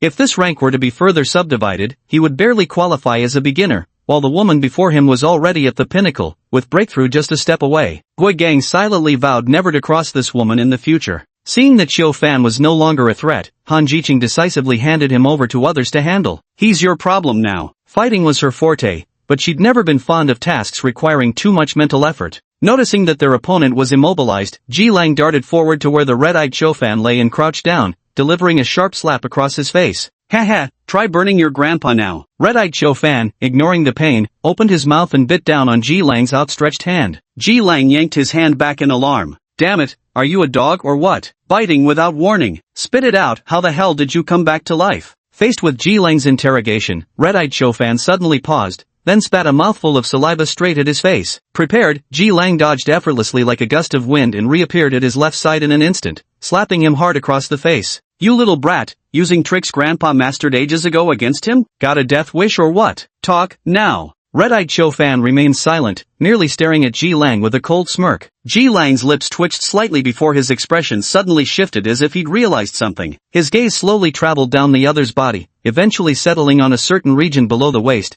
his sunny features twisting into a sinister grin. "Refusing to talk, huh? Then you'd better think carefully." Red-eyed Cho Fan followed the other's line of sight, his face instantly collapsing into stunned dismay. Suddenly, Red-eyed Cho Fan's expression froze, then erupted into wild, almost hysterical laughter. Hearing that sound, my brows furrowed as an inexplicable sense of unease crept over me. Within moments, my perception field enveloped Red-eyed Cho Fan completely. Narrowing my eyes, I could acutely sense the rapid fading of life force from his body. Stanley nearby also noticed the abnormality and quickly stepped forward to stand before Crimson-eyed Cho Fan, examining the other's body with his insight. After a short while, Stanley's frown deepened, and he ultimately shook his head helplessly. Asterisk, not likely. His life force is draining away violently, there's no saving him now. Asterisk. Kiru, standing nearby, found himself struggling to keep up with the other's train of thought. Asterisk, what's going on? He was lively just moments ago. Asterisk. And he even had the strength to bite me. Han Jiqing stepped forward and asked, asterisk, did I hit him too hard? Asterisk. Stanley shook his head again. Asterisk, no, it wasn't your doing. Asterisk, if my insight is correct, what we witnessed was merely a temporary rally, not true resurrection. For a moment, everyone could only helplessly watch the red-eyed Cho Fan lying on the ground laughing hysterically. After a while, the laughter gradually faded. Finally, under everyone's gaze, the focus in Cho Fan's eyes began to dissipate. In his final moments, Chiu Fan stopped laughing and tremblingly opened his mouth. I don't accept this. The whisper was as faint as a mosquito's buzz, yet it reached every ear. However, the others didn't pay it much mind, simply assuming it was the bitterness of an unjust death. I pondered his last words, standing silently at the back of the crowd. At this moment, Wu Qiulin pushed forward and said, all right, everyone step aside. What are you going to do? Ji Lang asked. Of course, cremate him. I don't want him having another deathbed revival, Wu Qiulin said as if it were the most natural thing. The group fell speechless but silently made way. The flames completely engulfed the corpse, and before long, only a pile of charred ashes remained. Wu Qiulin clapped her hands. Okay, problem solved. Only then did I finally speak up. By the way, how come we haven't seen that doctor around? At my words, everyone froze momentarily. When they all gathered downstairs, they finally discovered the large amount of bloodstains that had been previously concealed by analysis, and the trail of blood extended all the way to room number 1. Edson attempted to open the door, but the handle remained immobile, and no one responded to his knocking. Stanley sighed lightly and said, it seems Lord Mace has departed for the afterlife.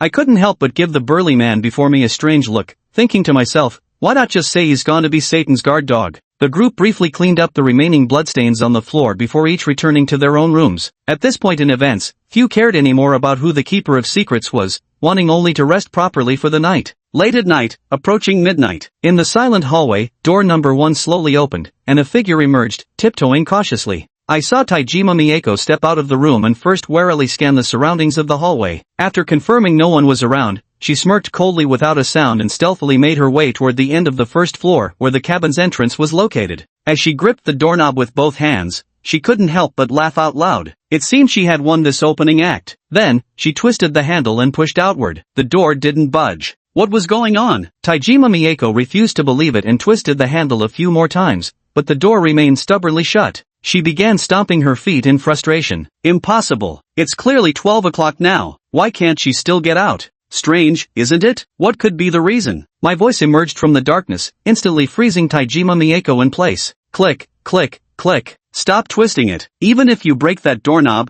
you still won't get out. With pearly teeth biting her lip, Taijima Mieko trembled slightly as she turned around trembling with rage. Gone was her signature gentle smile, replaced instead by endless resentment as she fixed the dim corridor with a deathly stare. Who is it, really? I wasn't in a hurry to go out, waiting quietly for a while until the system prompt appeared. Congratulations on successfully capturing the Keeper. Today's clues have been distributed.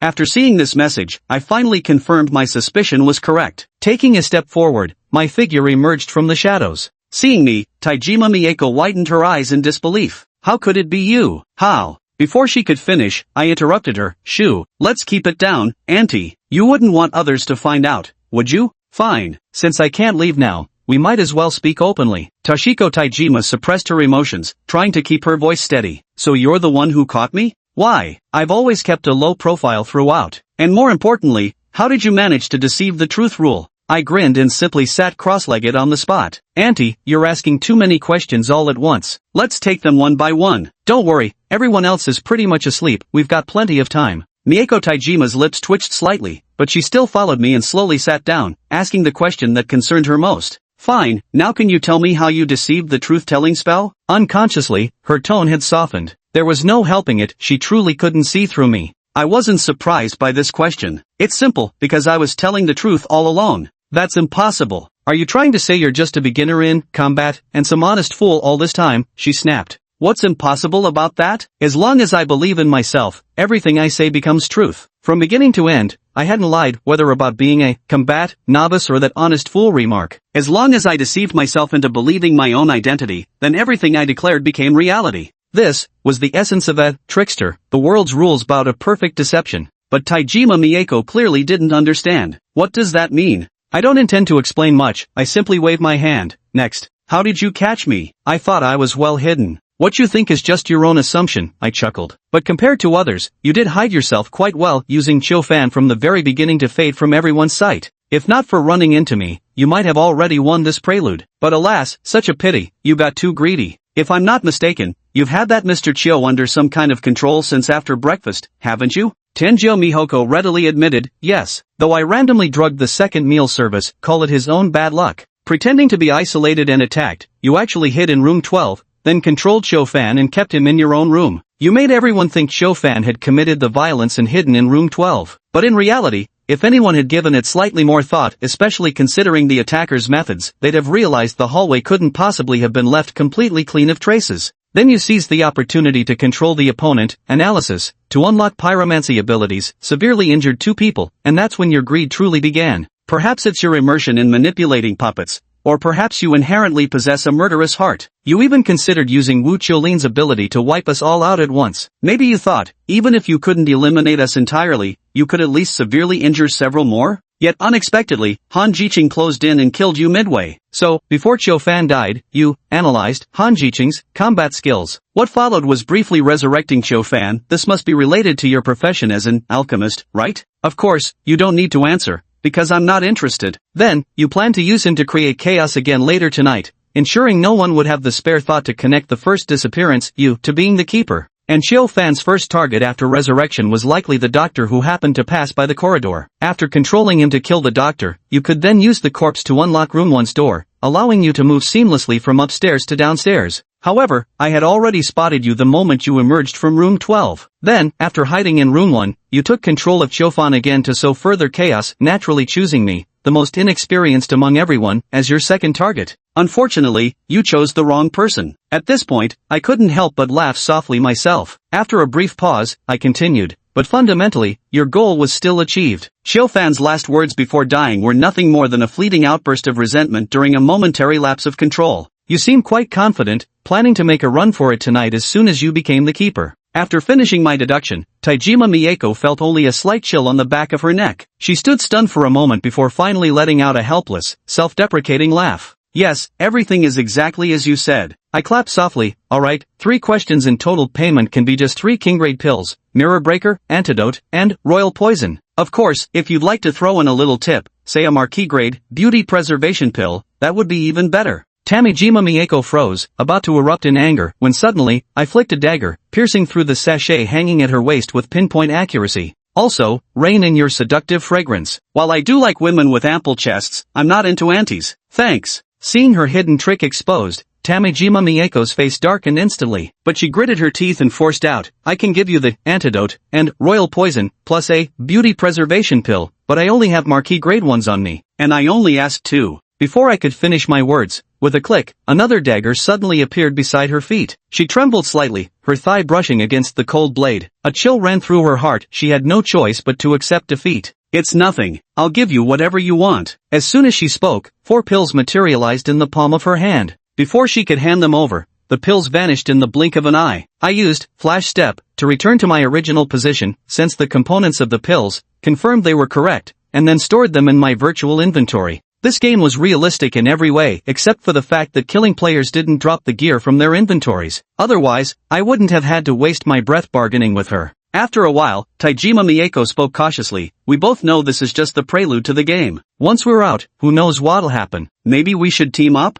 As she spoke, she deliberately let the fabric slip off her right shoulder, revealing half of a black lace bra. And we'll have to stay here for 2 whole days. If you don't mind, Mr. Su, I could also. Before she could finish, she looked down in shock at the dagger embedded in her throat. Just before collapsing, she faintly heard my words. I told you, I'm not into aunties. After disposing of Taijima Mieko's body, I quietly returned to my room. I was raised with good manners. I know killing is wrong. But in this game, although the corpses remain, players don't actually die in reality. Just the price of admission lost. After all, those gods don't want to lose pawns from their hands. But if they lose their bets like I did in this round, it's game over when you're out. Lying in bed, I focused my mind and opened the virtual panel. Just as I was about to check the clues I'd obtained, the panel reset and refreshed. Reading today's updated rules carefully, I was somewhat astonished. Rules have been reset. Current world rule, 0 gravity. 0 gravity. Except for each player's private room, all public areas inside the wooden house will become 0 gravity zones. The world's rules today seem utterly mundane to me. What truly astonishes me is the line below. Please note, you have been chosen as the keeper of secrets. If you are not caught by other players by midnight, you may choose to leave the cabin early. Today's clues will be released simultaneously at 12 o'clock. I couldn't help but laugh. Unexpectedly, I was selected as the keeper of secrets in the second round. The situation clearly favors me. After understanding the rules, I retrieved the distributed clues from my backpack, and a white card materialized in my hand. Flipping it over, I saw a black humanoid figure drawn at the top and around. fruit-like shape below. I pondered for a long time, guessing it might be a peach or an apple. The next morning, as soon as I stepped out of my room, I immediately felt the wondrous sensation of zero-gravity rules. After flailing in the air for a while, I got used to it, pushing off the walls to glide downward through the building. When I reached the living room downstairs, I spotted Jilong darting through the air at insane speeds. His movement in zero gravity was absurdly fast. I could only catch glimpses of his afterimage. Then again, considering he was a windwalker by profession, it made sense. Jilong, stop buzzing over my head. You're making me dizzy. Baiko, who was watching TV, couldn't hold back any longer. Jilong didn't stop at all. From within the blur of his afterimage came his defiant laughter. Ha, I do what I want. What are you gonna do about it? Obviously, this guy was floating around in zero gravity. But I hadn't forgotten Aunt Baiko's profession was psychic. Sure enough, Baiko's face darkened instantly upon hearing this. She raised her hand toward the wildly darting Jilang overhead and forcefully swiped downward through the air. In an instant, Jilang lost control of his body and came crashing face-first toward the floor. With a loud thud, having disposed of this eyesore, Baiko snorted coldly and turned her attention back to the TV, yet the psychic force she'd applied to Jilang remained active. Jilang, who had initially wanted to fight back, found himself completely immobilized and could only lie face down on the floor making muffled MMPH noises. The others in the living room had grown accustomed to their roughhousing. I smiled. Today's gravity rules suited both their abilities quite well, though Aunt Baiki was clearly more skilled. After all, telekinesis operates independently of gravity, and even the negligible weight it typically bears was completely eliminated now. It wasn't until Edson came out from the kitchen to call everyone for dinner that Baiki released her telekinetic hold on Jilong. Having learned his lesson, Jilong wisely stopped provoking her. I'd been wondering how we'd manage to eat in zero gravity. Fortunately, Baiki used her telekinesis to stabilize the floating food, allowing everyone to sit down for the meal. However, there were two exceptions. I was quite surprised by Auntie's behavior today. Compared to yesterday, she was noticeably more proactive. Then I noticed the faint, almost imperceptible smile at the corner of her lips and understood she was showing off her abilities. Under someone else's roof, I certainly knew how the saying went. Sister Bai, you look especially lovely when you smile today. What's that phrase? Ah, right. As beautiful as a heavenly fairy. Did something wonderful happen today, Sister Bai? Baiko, who had just set down the milk, glanced at me upon hearing my words, meeting my earnest and clear gaze. She didn't say anything, but I could clearly sense the deepening curve of her lips. The next moment, a breakfast tray floated gracefully down onto the table in front of me.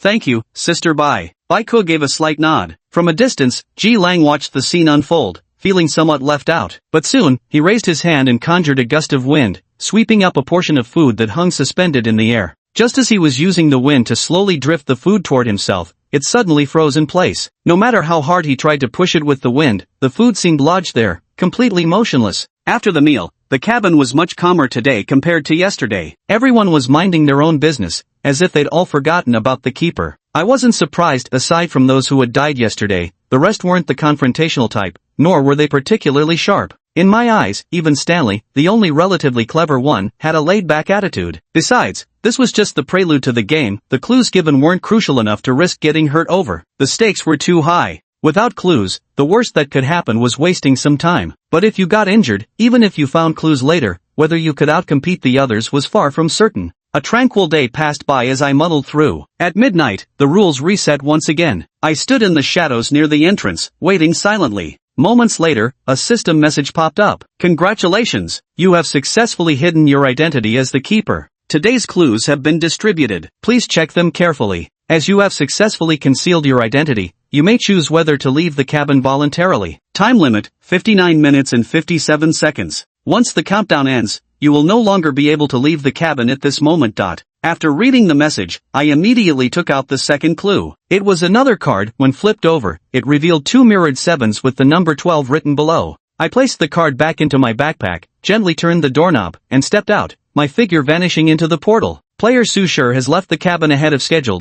Chapter 13, Strength stripped of its disguise. Under the bright moon, in that dark and silent forest, a portal suddenly appeared, and I stepped out from it. As soon as I emerged, the portal behind me dimmed and disappeared without a trace. I looked up at the sky, where a corner of the bright moon peeked out through the clouds. It seems the time here is synchronized with that inside the wooden house, I murmured. By the faint moonlight, I surveyed my surroundings before settling on a route toward a mountain peak to the right. Not wanting to waste the time I had gained by arriving early, I immediately activated my perception field. With a swift movement, I dashed into the forest, swiftly navigating through the trees under the cover of night. At the moment my foot touched the mountaintop, the first light of dawn illuminated my youthful yet determined face, and the horizon blazed with countless hues. The climb had taken longer than I expected, but upon seeing the sight before me, I knew I had come to the right place. On another distant mountaintop, a colossal figure sat cross-legged with its back against the rising sun, casting a shadow so vast it seemed to blot out the sky. At the same moment, I sensed movement from the clues in my backpack. Pulling out the first activated card, I watched as it trembled persistently in my fingers, pointing toward the giant shadowed peak in the distance.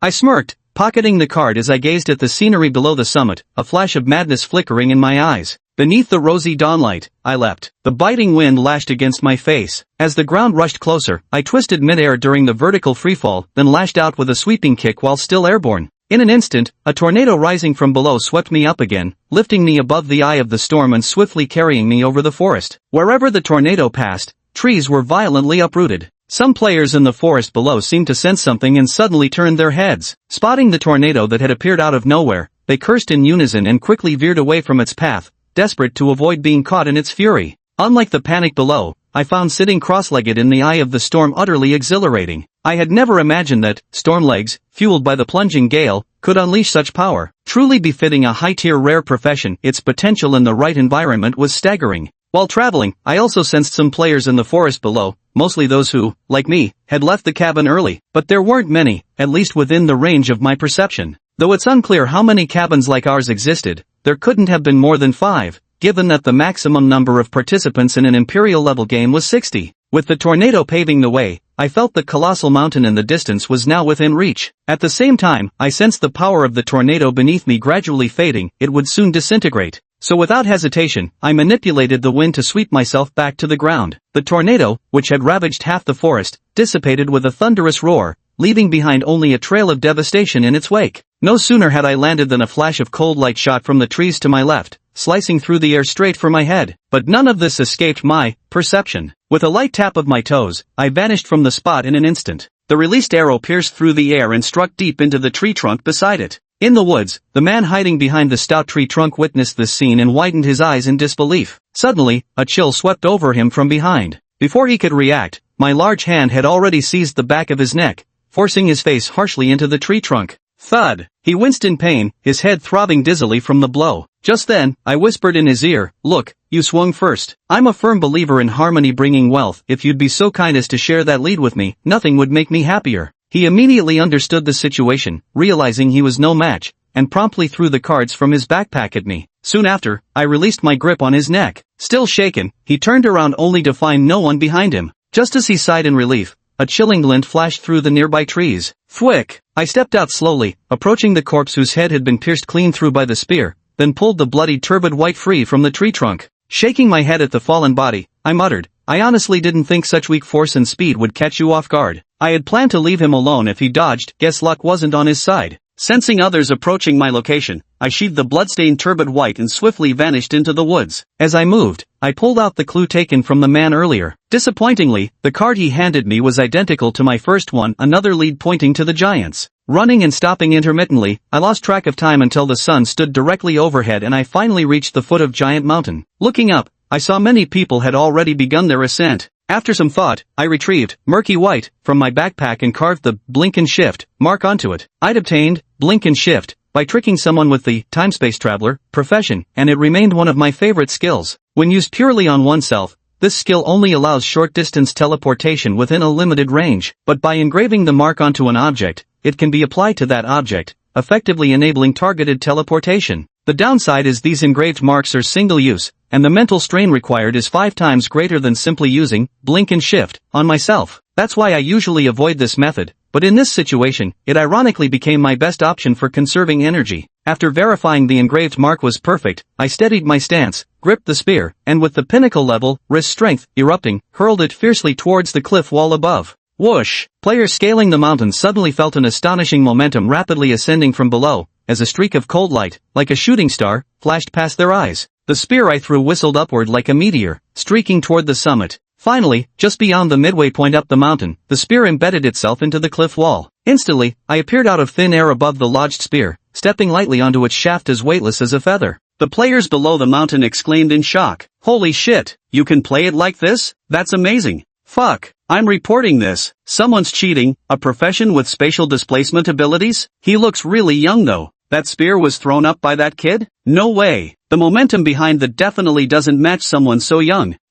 Wait, isn't that Su sure? How did he suddenly get so much stronger? Amidst the discussions of other players, instead of taking the mountain path like them, I climbed straight up the cliff face until I reached the summit. Chapter 14, King of the Summit. At the edge of the peak, I reached out to grip a protruding rock on the cliff wall, exerted just enough force, and vaulted myself up. At that exact moment, a system notification popped up. Players' attention, you have entered map fragment, King's Summit. I dusted off my trousers which were covered in dirt and scanned my surroundings before moving forward. Pushing through the undergrowth, I headed toward the most densely populated point on the mountaintop according to my perception skill. As I walked, a snowflake landed on my shoulder. I looked up and realized, without even noticing, that snow had begun to fall on the mountain peak. How strange. Until I pushed aside the last patch of grass and stepped into the view of other players. The scene before me was astonishing. In the distance, snow-covered steps stretched endlessly upward. At the top sat a massive, crumbling throne. The gigantic humanoid figure I had glimpsed from afar earlier now occupied that ruined throne, his physique powerfully built, his torso bare and covered in savage scars, with only a grass skirt tied around his waist. To the right of the throne rested an equally enormous wooden club, while to the left grew a peculiarly stylized apple tree. The giant on the throne had his eyes closed, as if asleep, yet even from this distance, I could feel an intangible pressure radiating from him. My gaze returned to those snow-covered steps, where several scattered red dots caught my attention. I glanced again at the wooden club beside the giant, and sure enough, there were a few red dots on it as well. Looking back at the nearby players who were just cautiously watching and dared not approach recklessly, I deduced that several of them must have awakened the giant not long ago and were then smashed into bloody pancakes by that club. After all, those red dots were quite spread out. They couldn't possibly have come from players who'd gone up there together. I pulled out the clue card from my backpack again and saw that the fruit-shaped pattern beneath the human silhouette was flickering faintly. My eyes then drifted to the apple tree beside the giant. Oddly, despite the flurry of snowflakes, that apple tree remained untouched by the snow. Still, there was no denying it, the apple had to be the key to clearing this level.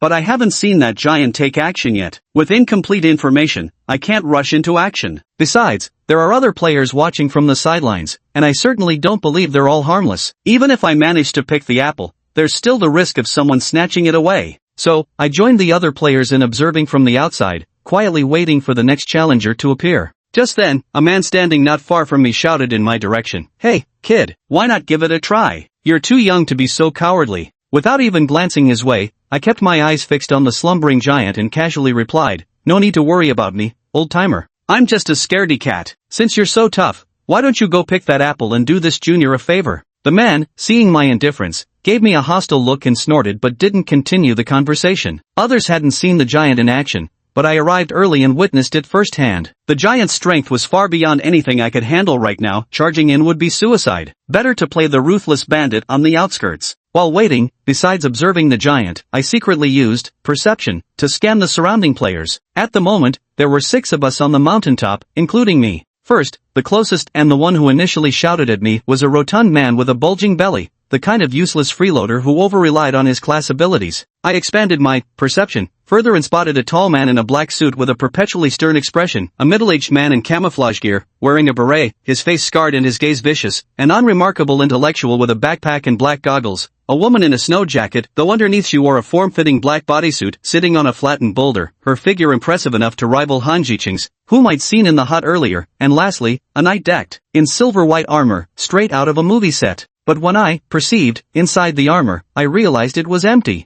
The wait wasn't long before the next climber emerged. The pot-bellied rogue once again hollered at them, "Newcomer, dare to give it a try?" I sensed him, a gaunt-faced man in casual clothes wearing square-frame glasses. Hearing the pot-bellied man's challenge, the bespectacled man shot him a disdainful glance without replying. He stood silently on the periphery, observing for a long while. After a long while, I sensed the bespectacled man suddenly pluck a few strands of hair from his thick fringe and lightly flick them forward. Under the gaze of the crowd, the strands of hair swung out by the bespectacled man suddenly expanded and transformed in midair, some morphing into hawks and eagles, others falling to the ground as swarms of snakes or rodents, all rushing toward the distant apple tree at astonishing speed. The bespectacled man silently watched this scene, a cold smirk playing at the corners of his lips. Witnessing this, the others grew restless. No one had expected this seemingly unassuming man to be a beast tamer. I glanced at the trick of transforming hares into beasts. If I remembered correctly, that should be one of the beast tamer's abilities, beasts stored in form, which allowed them to carry tamed creatures by converting them into a part of their own body. The fastest of the hawks was nothing more than a blur in the sky, rapidly closing the distance to the apple tree. The bespectacled man inwardly rejoiced, convinced of his imminent victory, until, without warning, the giant seated upon the throne opened its eyes. The moment the other party opened their eyes, a terrifying oppressive force instantly surged forth. At the same instant, the hawk that had been soaring swiftly across the sky suddenly froze mid-flight as if its wings had jammed, then plummeted uncontrollably toward the ground. On the ground, the swarms of rapidly darting snakes and rats also collapsed into unconsciousness. With just a single glance, every last beast summoned by the bespectacled man had been annihilated in seconds. Watching the ants that had crept into his courtyard all perish, the giant on the throne cast one last intimidating glance at the assembled outsiders as if delivering a warning before slowly closing his heavy eyelids once more. My gaze sharpened. This fellow before me didn't seem the type you could take head on. On the other side, the bespectacled man who simultaneously sensed the dying terror transmitted by his beast, staggered backwards and collapsed. After dazedly remaining on the ground for quite some time, he slowly struggled to his feet. Unwilling to accept this outcome, he instinctively reached to pull his hair, only for his raised hand to freeze midair before even touching it. He was afraid, or to be more precise, the other beasts within him were afraid. Seeing this, I shook my head slightly. Though beast masters possessed a high upper limit in combat, their few drawbacks could be fatal. One of them, for instance, was when beasts encountered an opponent they couldn't defeat and became too terrified to fight that fear could indirectly affect their master as well. Just as I was debating whether to keep waiting and observing, an inexplicable yet awe-inspiring wave of rage emerged from nearby. I turned to look and saw a man in a red jacket slowly making his way toward us along the mountain trail. On the man's shoulders, an almost tangible fury danced faintly in the air. Seeing this wrath emanating from him, the pot-bellied man couldn't help but exclaim in shock, "Berserker!" The next moment, Ji Shusheng in his red jacket dashed toward the pot-bellied man. Before the latter could react, a blood-stained blade was already pressed against his throat. Ji Shusheng said coldly, "If you don't want to die, tell me the conditions for passing." The pot-bellied man broke into a cold sweat in fright. His profession was never adept at close combat, and now that the notorious berserker had pinned him by the throat, he instantly turned into a docile husky. "Over there, just pluck that apple beside the giant's foot, and you'll clear the level." Ji Shusheng followed the direction of the pointed finger, gazed for a moment, then turned his gaze back. Seeing the useless lump before him had already lost the will to fight, he lost the urge to wield his blade. With a casual kick, he sent the wretch rolling aside, then strode on hurriedly toward the towering figure ahead. Seeing the other party's straight-ahead route, the expressions of the other players instantly turned intrigued. I didn't look at them directly, I simply used perception to size up this newly arrived anger brother. As for the reason I don't watch it, I heard a rumor outside that goes like this: a person walking down the street locked eyes with someone coming toward them. By coincidence, the person approaching happened to be a berserker by profession. After that brief exchange of glances, the berserker took offense and drew his sword on the spot, hacking the other person down right then and there. In my opinion, this rumor isn't exaggerated. The berserker class is inherently extremely high risk. It could be considered rare, yet somehow also not. Unlike other professions, berserker can indirectly influence the wielder's psyche. Those with weak mental fortitude who gain berserker will quickly descend into madness, racing into the streets to slash at anyone in sight, only to be executed on the spot. It's a profession with many practitioners but few survivors. The berserker before me has rage so dense it's nearly tangible. I reckon he's on the verge of breaking through from peak high tier to grandmaster. Under the watchful gazes of the crowd, Ji Shusheng took a step into the inner circle. As if sensing something, the giant on the throne abruptly opened his eyes. This time, I caught a glimpse of impatience laced with anger flickering in the giant's eyes. Sensing the oppressive aura emanating from the colossus, the smoldering fury on Ji Shusheng's shoulders flared up in response. The giant on the throne lowered his head slightly, gazing at yet another thief who had trespassed into his courtyard. Seeing the burst of anger radiating from the intruder, his own fury flared even hotter. Like a towering skyscraper, his massive arm reached for the wooden club beside him and slowly raised it high. Suddenly, an even stronger and more domineering pressure locked onto Ji Shusheng. Glancing up at the opponent's raised wooden staff, instinct told him there was simply no dodging this strike. "Then come at me!" Ji Shusheng roared, his wrath erupting unrestrained once more, momentarily dispelling the oppressive force bearing down upon him. As his fury surged into the bloodied blade in his grip, the weapon suddenly spewed forth a torrent of crimson, encasing the entire edge. When it reappeared, the blade had transformed into a massive sanguine greatsword, its size more than doubling from before. He brandished a blood-stained broadsword and charged toward the giant like a crimson streak, howling with fury. The next instant, the giant seated upon the throne brought down his wooden club with earth-shattering force, a lightning-fast strike that unleashed a thunderous roar. Boom! The raging wind swept up a blizzard of snowflakes, obscuring everyone's vision. As the snow mist gradually dispersed, the crowd finally saw the battlefield. Yet another pulp of blood and flesh, as anticipated, had failed to materialize. Hey, no way! He actually blocked it. The pot-bellied man stared in disbelief at the scene before him. Beneath the wooden rod, Ji Shusheng, gripping a blood-stained broadsword with a ferocious grimace, had stubbornly withstood the blow, but the gradually crumbling ground beneath his feet betrayed his current predicament. Feeling the increased force emanating from the wooden rod, Ji Shusheng ceased holding back, his eyes instantly turning crimson. Beneath that seemingly mindless gaze still lingered a sliver of clarity. With rage activated, he violently repelled the rod, leaving behind a massive crater as he charged toward the giant with drastically heightened speed. I saw the giant seated on the throne momentarily stunned, as if surprised that an ant had deflected its blow. But soon, with fury swelling in its eyes, the giant swung the rod down fiercely toward that fleeting figure. He was enraged. Sensing the terrifying aura descending from above, Ji Shusheng had no choice but to pivot sharply, stomping the ground before launching himself skyward to meet the giant's second strike mid-air. He knew he couldn't avoid the opponent's attack. The only possibility of surviving was to strike first while the incoming blow hadn't yet fully gathered momentum. Clang! The incompletely charged strike of the wooden rod was knocked aside once more by Ji Shusheng, but the recoil sent him flying backward, slamming into the ground with enough force to crater it. Before Ji Shusheng could even rise, an enormous shadow had already engulfed both him and the crater. The giant's third strike. Boom! A blizzard of snow erupted into the air once again, but this time, within the white mist, flickered a streak of crimson light. As the snow dispersed, a figure clad head to toe in scarlet armor stood before Ji Shusheng, wielding a bloodied greatsword. It had intercepted the giant's third strike. Even someone as worldly as myself couldn't help but freeze for an instant at the sight of this figure appearing out of thin air. Not far away, the scar-faced man in camouflage couldn't help exclaiming, "That blade actually houses a sword spirit." Meanwhile, the man wearing black goggles curled up the corner of his mouth. Just as the giant's club was held back by the sword spirit, the silver knight who had been observing suddenly charged into the inner circle at tremendous speed, darting straight toward the apple tree. I had been monitoring everyone with perception, my eyes narrowing slightly before I vanished from the spot right after them. In an instant, another figure rushed into the inner circle, the woman who had long discarded her snow coat. The three of us within the inner circle now charged toward the apple tree from different directions. Then, an overwhelmingly powerful roar erupted from the throne, yet our sprinting speed increased instead of decreasing. There was only one chance. The giant was utterly enraged. While its left hand continued to suppress Ji Shusheng, its other hand yanked out a spiked club larger than a log from behind the throne. The man wearing black goggles at the periphery couldn't help but twitch at the corner of his mouth upon seeing this. The next moment, the giant swung the massive club toward our trio with such force that the resulting shockwave stirred up a violent gust. Where the shockwave swept past, my figure vanished into thin air. Immediately after, the colossal club violently swept through the space I had just occupied. Missing its target, the undeterred club smashed directly toward the silver white knight on the other side. The silver knight, with no room to evade, had no choice but to halt. A silver blade sprung from the armored arm as he met the attack head-on. Clang! The blade collided with the spiked mace, sending sparks flying.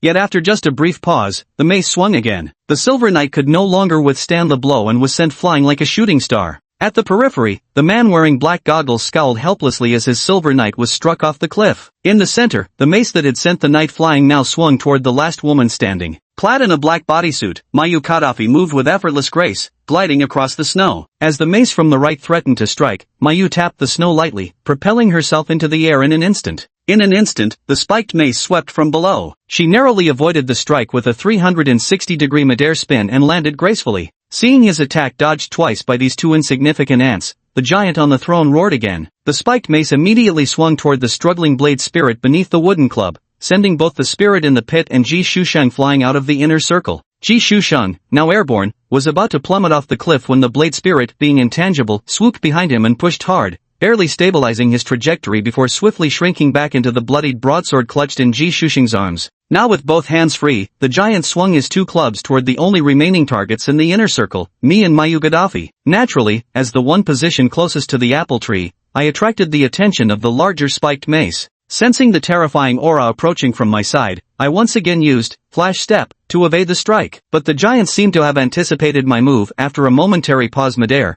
its spiked club came crashing down like lightning toward where I reappeared. At that moment, several more players reached the mountaintop from the periphery. As soon as they arrived, they witnessed the two of us weaving frantically beneath the giant's feet, dodging each earth-shaking swing of its twin clubs, especially the larger spiked weapon, every sweep accompanied by thunderous explosions. The mountaintop now echoed relentlessly with the roar of thunder. After consecutively using Flash step, I finally closed the distance to the apple tree to about 200 meters. But I could clearly feel that with each teleportation, the spiked club tracking me grew faster, now striking precisely at my landing points the moment I reappeared. Compared to the earth-shattering commotion on my side, Mayu Gaddafi on the other side only felt the wooden club swinging toward her slowing down, as if the giant was slacking off. She had no idea that most of the giant's attention had been drawn to me, the far more infuriating youth. Thus, under my perception, the woman who had been trailing me by over 100 meters visibly overtook me after another strike from the giant. The corner of my mouth twitched, and I had no choice but to halt. Hey, why did that kid stop? Does he have a death wish? Amid the exclamations of the crowd, a gleaming silver spear suddenly appeared in my hands as I stood still.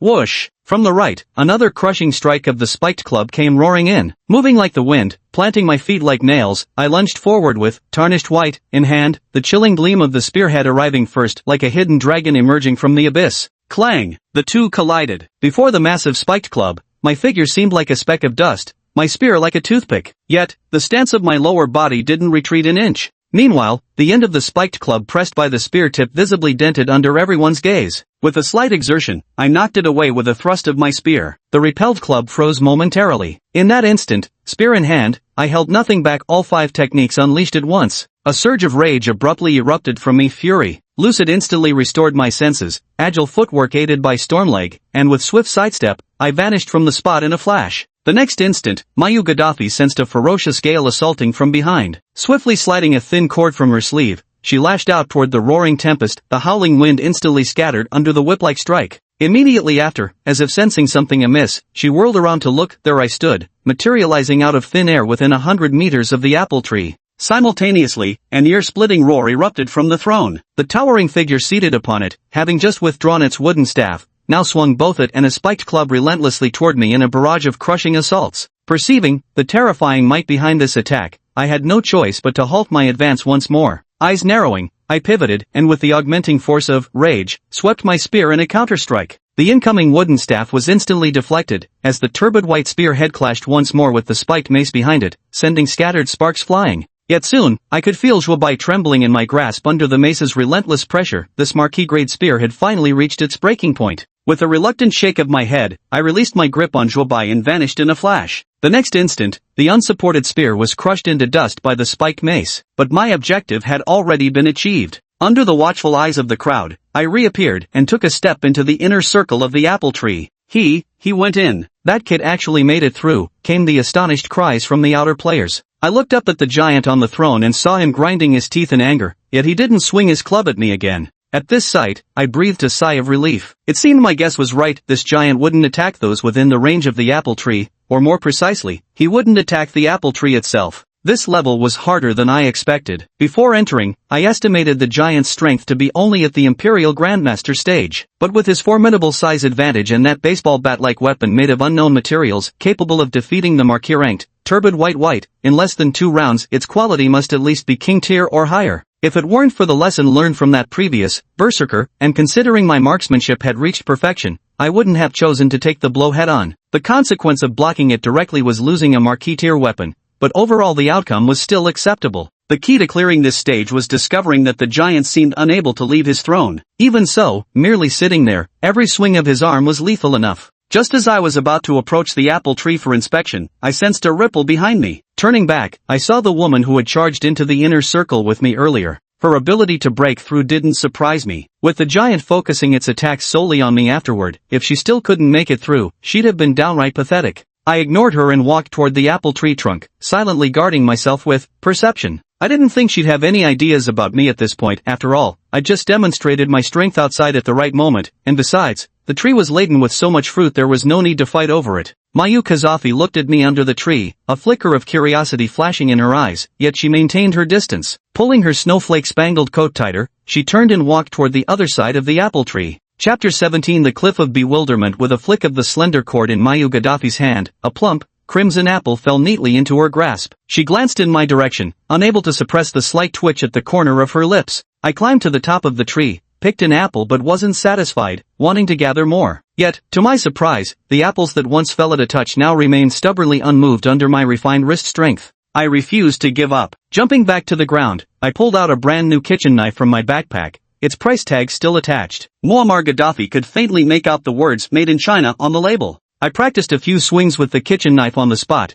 then gripped it with both hands and hacked fiercely at the apple tree trunk. Rustle, rustle. Aside from a few falling leaves, the apples on the tree didn't budge an inch. Warning, warning. Player must cease all attacks on the level transition object. Warning, warning. Seeing the system alert pop up, I reluctantly put away the kitchen knife. I was just hungry and wanted to pick a few more apples to eat. I absolutely wasn't trying to chop down the tree to prevent other players from progressing. I looked down at the apple in my hand, and a line of virtual text appeared. Teleportation item acquired. Player will automatically teleport to the next map upon consumption. How boring. I took a bite of the apple, then suddenly had an idea. Turning toward the giant, I channeled my peak wrist strength and hurled the half-eaten apple straight into its mouth. Thud. On the throne, the giant who had just closed his eyes suddenly felt something smash into his mouth. The instant he opened his eyes, his gaze locked onto my grinning face. Just as he was about to erupt in anger, he clamped his mouth shut only to taste an unexpected sweetness. The next moment, my figure vanished from the spot. Akaka, ula ula ula baka. TSK, considering it's quite sweet, I'll spare your insignificant life. Hearing the giant speak, Mayu Gaddafi turned her head in confusion. Within the game, all languages were supposed to be automatically translated into the common tongue, yet she couldn't comprehend a single word the giant had uttered. She shook her head, took a bite of her apple, and likewise disappeared from view. By the time my form solidified again, the roaring sound of turbulent winds surged in my ears. Player notice, you have entered map fragment Cliff of Bewilderment. Before me stands a barren cliff, with another cliff facing it in the distance. I slowly walk to the edge of the cliff as a mountain breeze brushes past my face, bringing a faint chill. Peering slightly downward, I see only dense clouds not far below. It's impossible to gauge just how high this cliff truly is. One thing's certain, a fall from here would be fatal. Taking a few steps back, I begin observing both cliffs in the distance. Judging by the map layout, the path forward likely lies on the opposite cliff. The real question is how to cross what appears to be a 200-meter gap between them, and whether obstacles like those in the previous map await in between. I was deep in thought when suddenly, a ripple of movement appeared behind me. Without even turning my head, my perception confirmed that the newcomer was Mayu Gaddafi. As soon as she entered, she noticed me sitting cross-legged not far away. She made no move to approach or speak, silently surveying her surroundings instead. Apart from knowing the key to clearing the stage was reaching another cliff, she had no other leads. That is, until she caught sight of a card suddenly appearing in my hand. Unable to stay still any longer, it was obvious I held a clue to the second map fragment, while she only had the clue for the previous map, now useless after being utilized. With no other choice, she sat cross-legged a short distance behind me, quietly waiting to see what I would do next. I didn't care what she was doing, as long as she stayed away from me. Looking down at the card in my hand, the mirrored number 7 representing 2 reflections flickered slightly, clearly referring to the 2 cliffs I was standing between. The key was the number 12 beneath the 2 cliffs, which puzzled me endlessly. But since the card hinted at a number, it most likely referred to time. The only things here connected to numbers besides the cliffs themselves were time indicators. With that in mind, I slowly stood up. If the clue pointed to time, then the number 12 could only mean noon or midnight. Since midnight was still some time away, I decided to do a little probing in the meantime. Waiting idly wasn't my style. After standing up, I pulled out that kitchen knife with the dangling tag again, decisively tore off the label, and stuffed it back into my backpack. In reality, littering, environmental damage, or throwing objects from heights could land you behind bars turning screws. No need for that here. I crouched down and first used the knife tip to scratch some marks on the ground. Then, with a sudden forceful strike, I picked out a few of the larger fragments from the shattered rocks. After picking out a few, I was about to repeat the technique in this small pit when, within my perception field, Mayu Gaddafi, who was sitting behind me, stood up as well. A short knife appeared in her hand, and she began drawing circles on the ground like me, occasionally glancing my way. She tried striking the ground but found it didn't break. After carving a bit longer and striking again, the ground still refused to shatter. In perception, her impatience was evident. With a forceful swing, she slammed the knife handle down hard, sending flying debris scattering my way. Is this woman out of her mind? I thought to myself but kept silent. The previous trial had drained too much of my stamina and mental energy, and now I needed to conserve my strength. No point inviting trouble. So I quietly shifted my position. Then, as if afraid she might miss any of my movements, she moved closer yet again. With a helpless sigh, I had no choice but to activate perception to brace against potential rubble attacks from the opposite side while picking up large rocks I'd prepared earlier. I carved the swift evasion rune onto them, one every 30 minutes or so. Behind me, Mayu Gaddafi frowned as she watched me gather a pile of large rocks in front before sitting cross-legged to work on who knows what. Torn between curiosity and impatience, she eyed the unevenly sized stones before her and wondered where exactly she'd missed a step. My thoughts scattered, so I simply sat down, recalling the boy's earlier demeanor. Somehow, the moment I closed my eyes, I remembered his actions beneath the apple tree. Could he be hungry? After all, since this game pursued realism, players would still feel hunger, they just couldn't starve to death. Most players would prepare some food in their backpacks before logging in. Non-essential items like basic foodstuffs could still be carried in the inventory. The more I thought about it, the more convinced I became that I'd hit the mark. Without hesitation, I pulled out a few servings of food from my backpack and stood up, walking toward the boy. Chapter 18, Makabana. As I finished carving the second stone and reached for the next one, my hand paused midair. Instead, I picked up the kitchen knife nearby, gradually standing up. I turned to face the woman walking toward me. "What can I do for you, sis?" Seeing the boy smiling kindly at me, a glint of delight flashed in the woman's eyes, apparently pleased that I seemed approachable. She lifted several packaged meals to her chest and flashed me a charming smile. "I brought too much food, it's taking up space in my backpack. If you don't mind, why not try some?" With that, noticing we were now about 10 meters apart, she stopped and sat down, arranging the food neatly on the ground. "What would you like? I've got burgers, sandwiches, bread, pretty much everything here." I gave her a strange look, then sat back and pointed randomly. "Fine, I'll take a burger. Got any soda?" Her face lit up with delight. "Of course I do," as she produced an unopened bottle of cola and tossed it to me. Catching the burger and cola, I used perception to confirm the ingredients were safe before unwrapping the burger. "I'm Sue Sure as in honest man. Thanks for the food, sis. Just call me Little Sue," I said. Taking a bite of the burger followed by a sip of cola, disappointingly not chilled, I murmured, "Could have been more refreshing." "Alright then, Little Sue," she smiled. "I'm Mayu Gaddafi, just call me Sister Mayu." Seeing me nod, she continued warmly, "Mind telling me how old you are? I've never seen such a youthful face like yours before. The way you pierced through the giant spiked club on the map with a single shot was so fierce I didn't dare to take it head on. We managed to clear the last level mostly thanks to you." "Not at all. Clearing levels depends on one's own skills." I smiled shyly and added, "I'm 17 this year." She covered her mouth in surprise. "I thought you just looked young, but you're actually underage. To reach Emperor rank at just 17 is amazing." Her acting isn't great, I thought to myself, criticizing her exaggerated tone. "Just lucky, that's all," I replied with a smile, though the memory of my crushing defeat during my first game made my grin falter for a moment before quickly recovering. Mayane didn't notice my unusual behavior, giving me a thumbs up while looking up at the darkening sky and sighing. "When I was 17, your big sis here was still being a shut-in in the school dormitory." Noticing the pleasant atmosphere, she pointed at the pile of stones behind me and asked, "What were you using those stones for?" "You don't have to tell me if you don't want to, I'm just curious." I shook my head with a smile, taking a carved stone from the pile and tossing it to her. "It's nothing special, just a little handicraft tradition from my hometown for praying for safety. The elders say if you carve these marks on stones or trees and pray sincerely, the gods will protect you and grant peace in all things."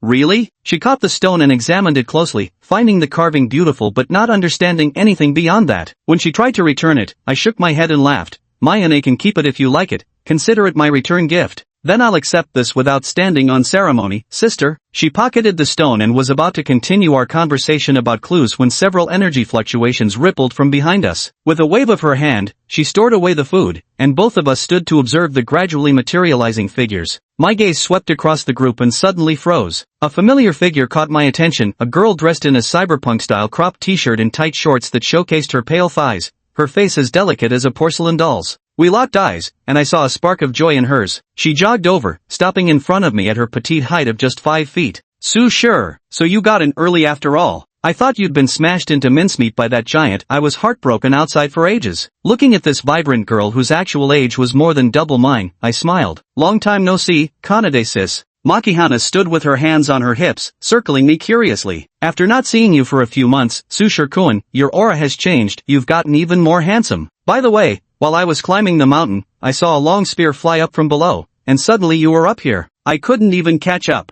"Ha, just saving some energy. Might have been a bit noticeable. And also, how did your delicate frame get past the previous checkpoint?" "I was hoping to come up early and guide you," Makihana asked. "I just got through," I said nonchalantly, rolling up my sleeve to reveal my well-defined arm muscles. "You call this a delicate frame?" Makikana came over and poked me. As she approached, I noticed bloodstains on her shoes and pants. I reached out to wipe the blood on her shorts. It was still wet, meaning it must have been recently left. Considering her profession, I asked, "How many times did they hit you? The blood hasn't even dried yet." Hearing this, Makikana puffed out her cheeks and huffed angrily. "Ugh, it's so annoying. I was just trying to pick an apple, and that giant treated me like a whack-a-mole. Luckily, it's dumb as a rock, but it still hit me 2 or 3 times. What rotten luck." Mayu Gaddafi, who had been standing nearby listening to our conversation, looked at her strangely upon hearing about the hits, especially since Makikana appeared completely unharmed. I didn't react much to her answer. I was already used to her antics. Makiwana is an advanced professional, undying healer, an evolution of the basic healer, specializing in self-recovery with extraordinary restorative abilities.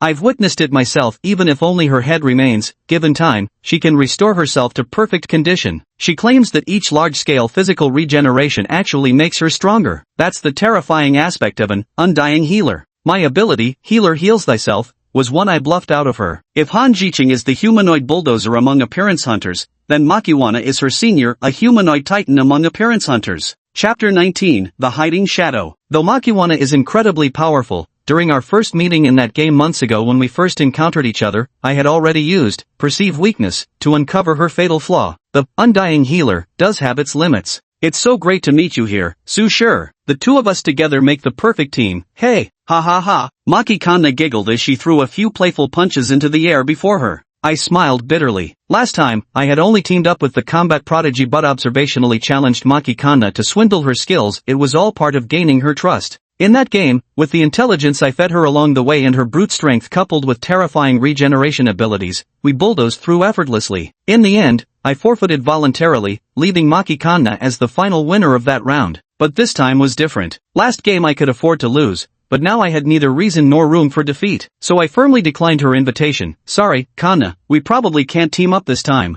I need to win, so I won't be able to support you like last time. Maki-kane was startled at first, but quickly raised her right hand and patted my shoulder, laughing. What are you talking about? This time, let me, the lady, assist you, Su Shirkuan. I never expected her to respond like that. After all, this was an Imperial-level difficulty game. But I still replied, then I'll thank you in advance, Kanane. Maki-kane lightly tapped my back. Seriously, why are you acting so polite with me? Yes, my bad, I grinned sheepishly. Oh, right, this here is Mayune, a friend I just met. Mayu Kazafi, who was listening nearby, stepped forward when I introduced her and greeted warmly. Hello, I'm Mayu Kazafi, a friend of Xiaoshu's. Ah, hello, I'm Makiwa Cannon. You can call me Nasan like Shu sure does. By the way, may I call you Mayu-chan? Mayu Kazafi gave me a strange look when the 150 cm tall and overly youthful-looking Makiwa Cannon asked her to address her as older sister. I quickly added, oh, right, I forgot to mention, Mayune, actually Nasan is more than twice my age. No sooner had I finished speaking than Makikana Mao gave me a pouting glare. Mayu Gaddafi immediately showed an expression of understanding. Of course, Kana, sis, I replied after greeting Makikana Mao, then used perception to observe the others who had teleported with her. Among them was a stern-faced man in a suit whom I'd seen outside. The other two were unfamiliar faces, a hoodie-wearing youth in black slowly pacing along the cliff's edge, and an old man in a white tank top and loose shorts who stood rigidly in place, back straight and eyes closed as if rooted to the spot. As dusk fell, the group atop the mountain unpacked various lighting equipment from their bags. Searchlight screens, illumination orbs, auto-extending light pillars. Makikana Mao even produced a 360 degrees panoramic starscape lamp that I instantly recognized as one of Aramaki Corporation's newest products. I immediately dismissed the idea of pulling out a flashlight. Under various light sources, the originally dim mountaintop brightened up. Seeing the newcomer's lack of initiative, I shook my head inwardly. These Ascender tier folks were all too slick. Not like me, racking my brains trying to clear the challenge faster. I bent down to pick up some scattered stones, walked to the cliff edge, selected a smooth-edged rock, narrowed my eyes, and hurled it with force toward the shadowy opposite cliff face. But within my perception, the stone hadn't even covered half the distance before being swept off course by a sudden gale. Shaking my head, I picked up another palm-sized rock and threw it. This one, with its better mass, flew significantly farther than the first, though still veering slightly off target.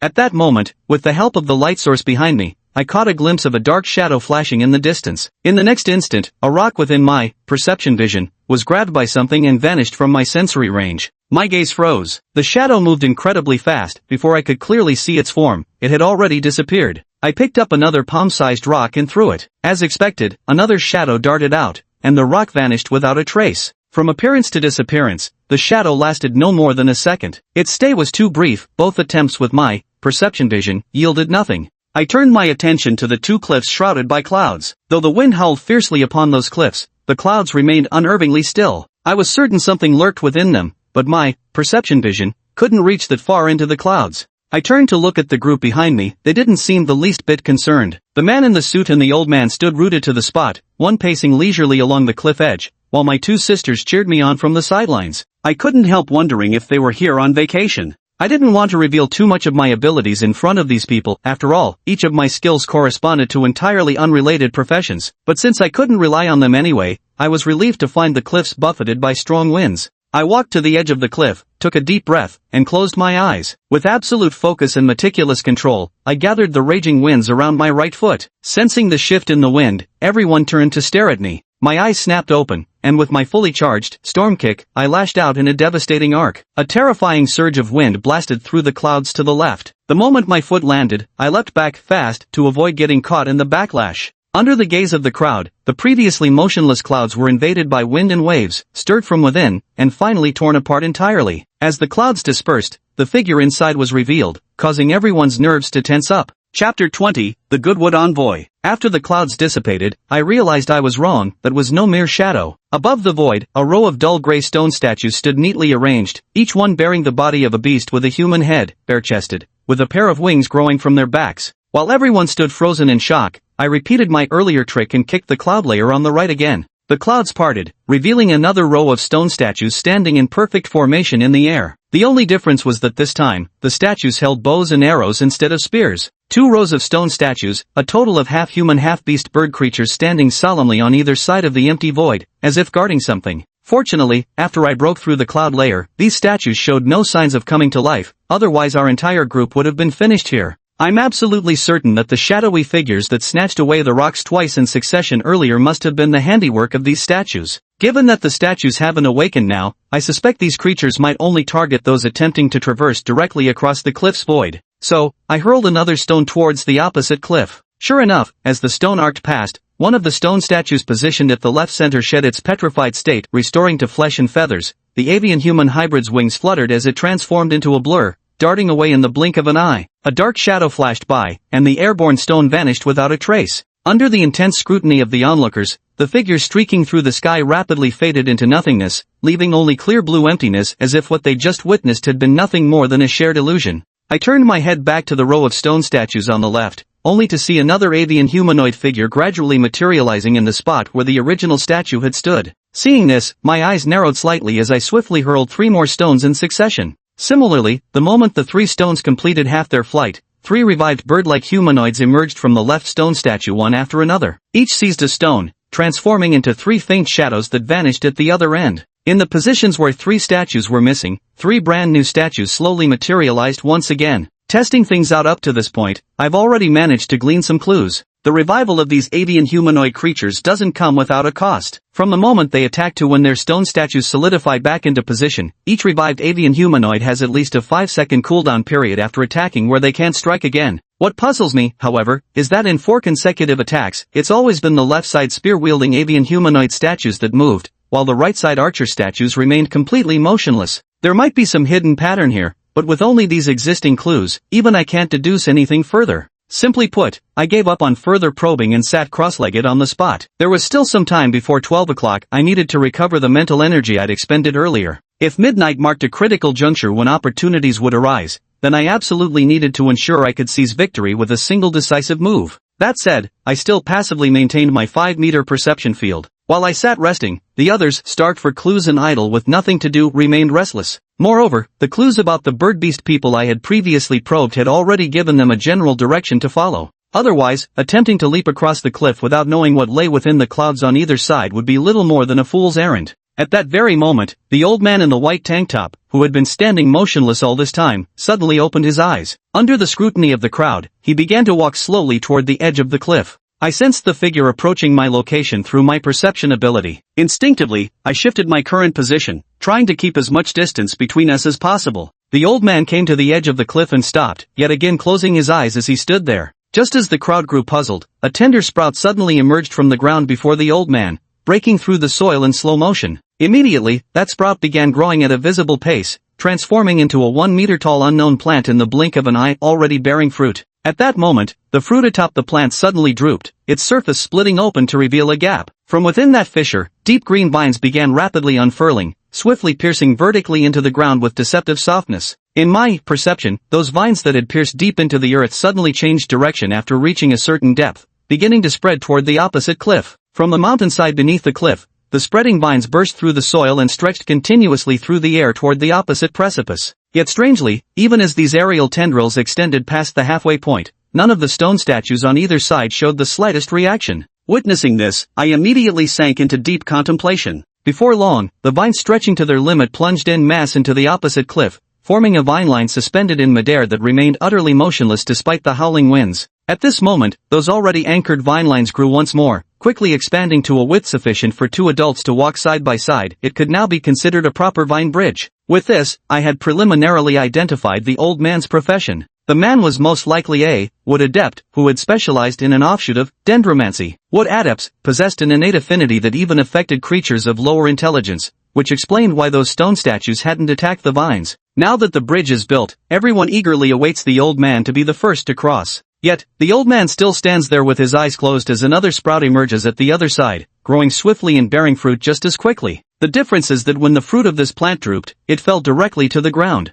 Not far away, Makwana couldn't help but whisper, "Is this old man about to mess up?" No sooner had the words been spoken than the fallen fruit suddenly began swaying on the ground of its own accord. Then a crack appeared, steadily widening until a tiny dark green plant humanoid rolled out from within. After rolling out, the plant humanoid grew once more, shooting up to over 1.3 meters tall in the blink of an eye. The slowly rising plant humanoid staggered toward the edge of the cliff. Upon reaching it, the creature leapt without hesitation, landing perfectly on the vine bridge below. The plant humanoid moved slowly forward along the vine bridge. This journey took a full 30 minutes, and under the watchful eyes of the crowd, the creature finally completed half the crossing. Mukanai, who had been staring at the plant-based creature, couldn't help but yawn before shouting at the old man, "Grandpa, are you that weak? Can't you make that little fellow walk any faster?" The motionless old man finally opened his eyes and replied in a faint voice, "Young lady, the winds are strong down below. This speed is already quite fast." When the plant-based creature finally reached the end point, a full hour had passed. The crucial point was none of the stone statues showed the slightest reaction to the plant creature walking right past them.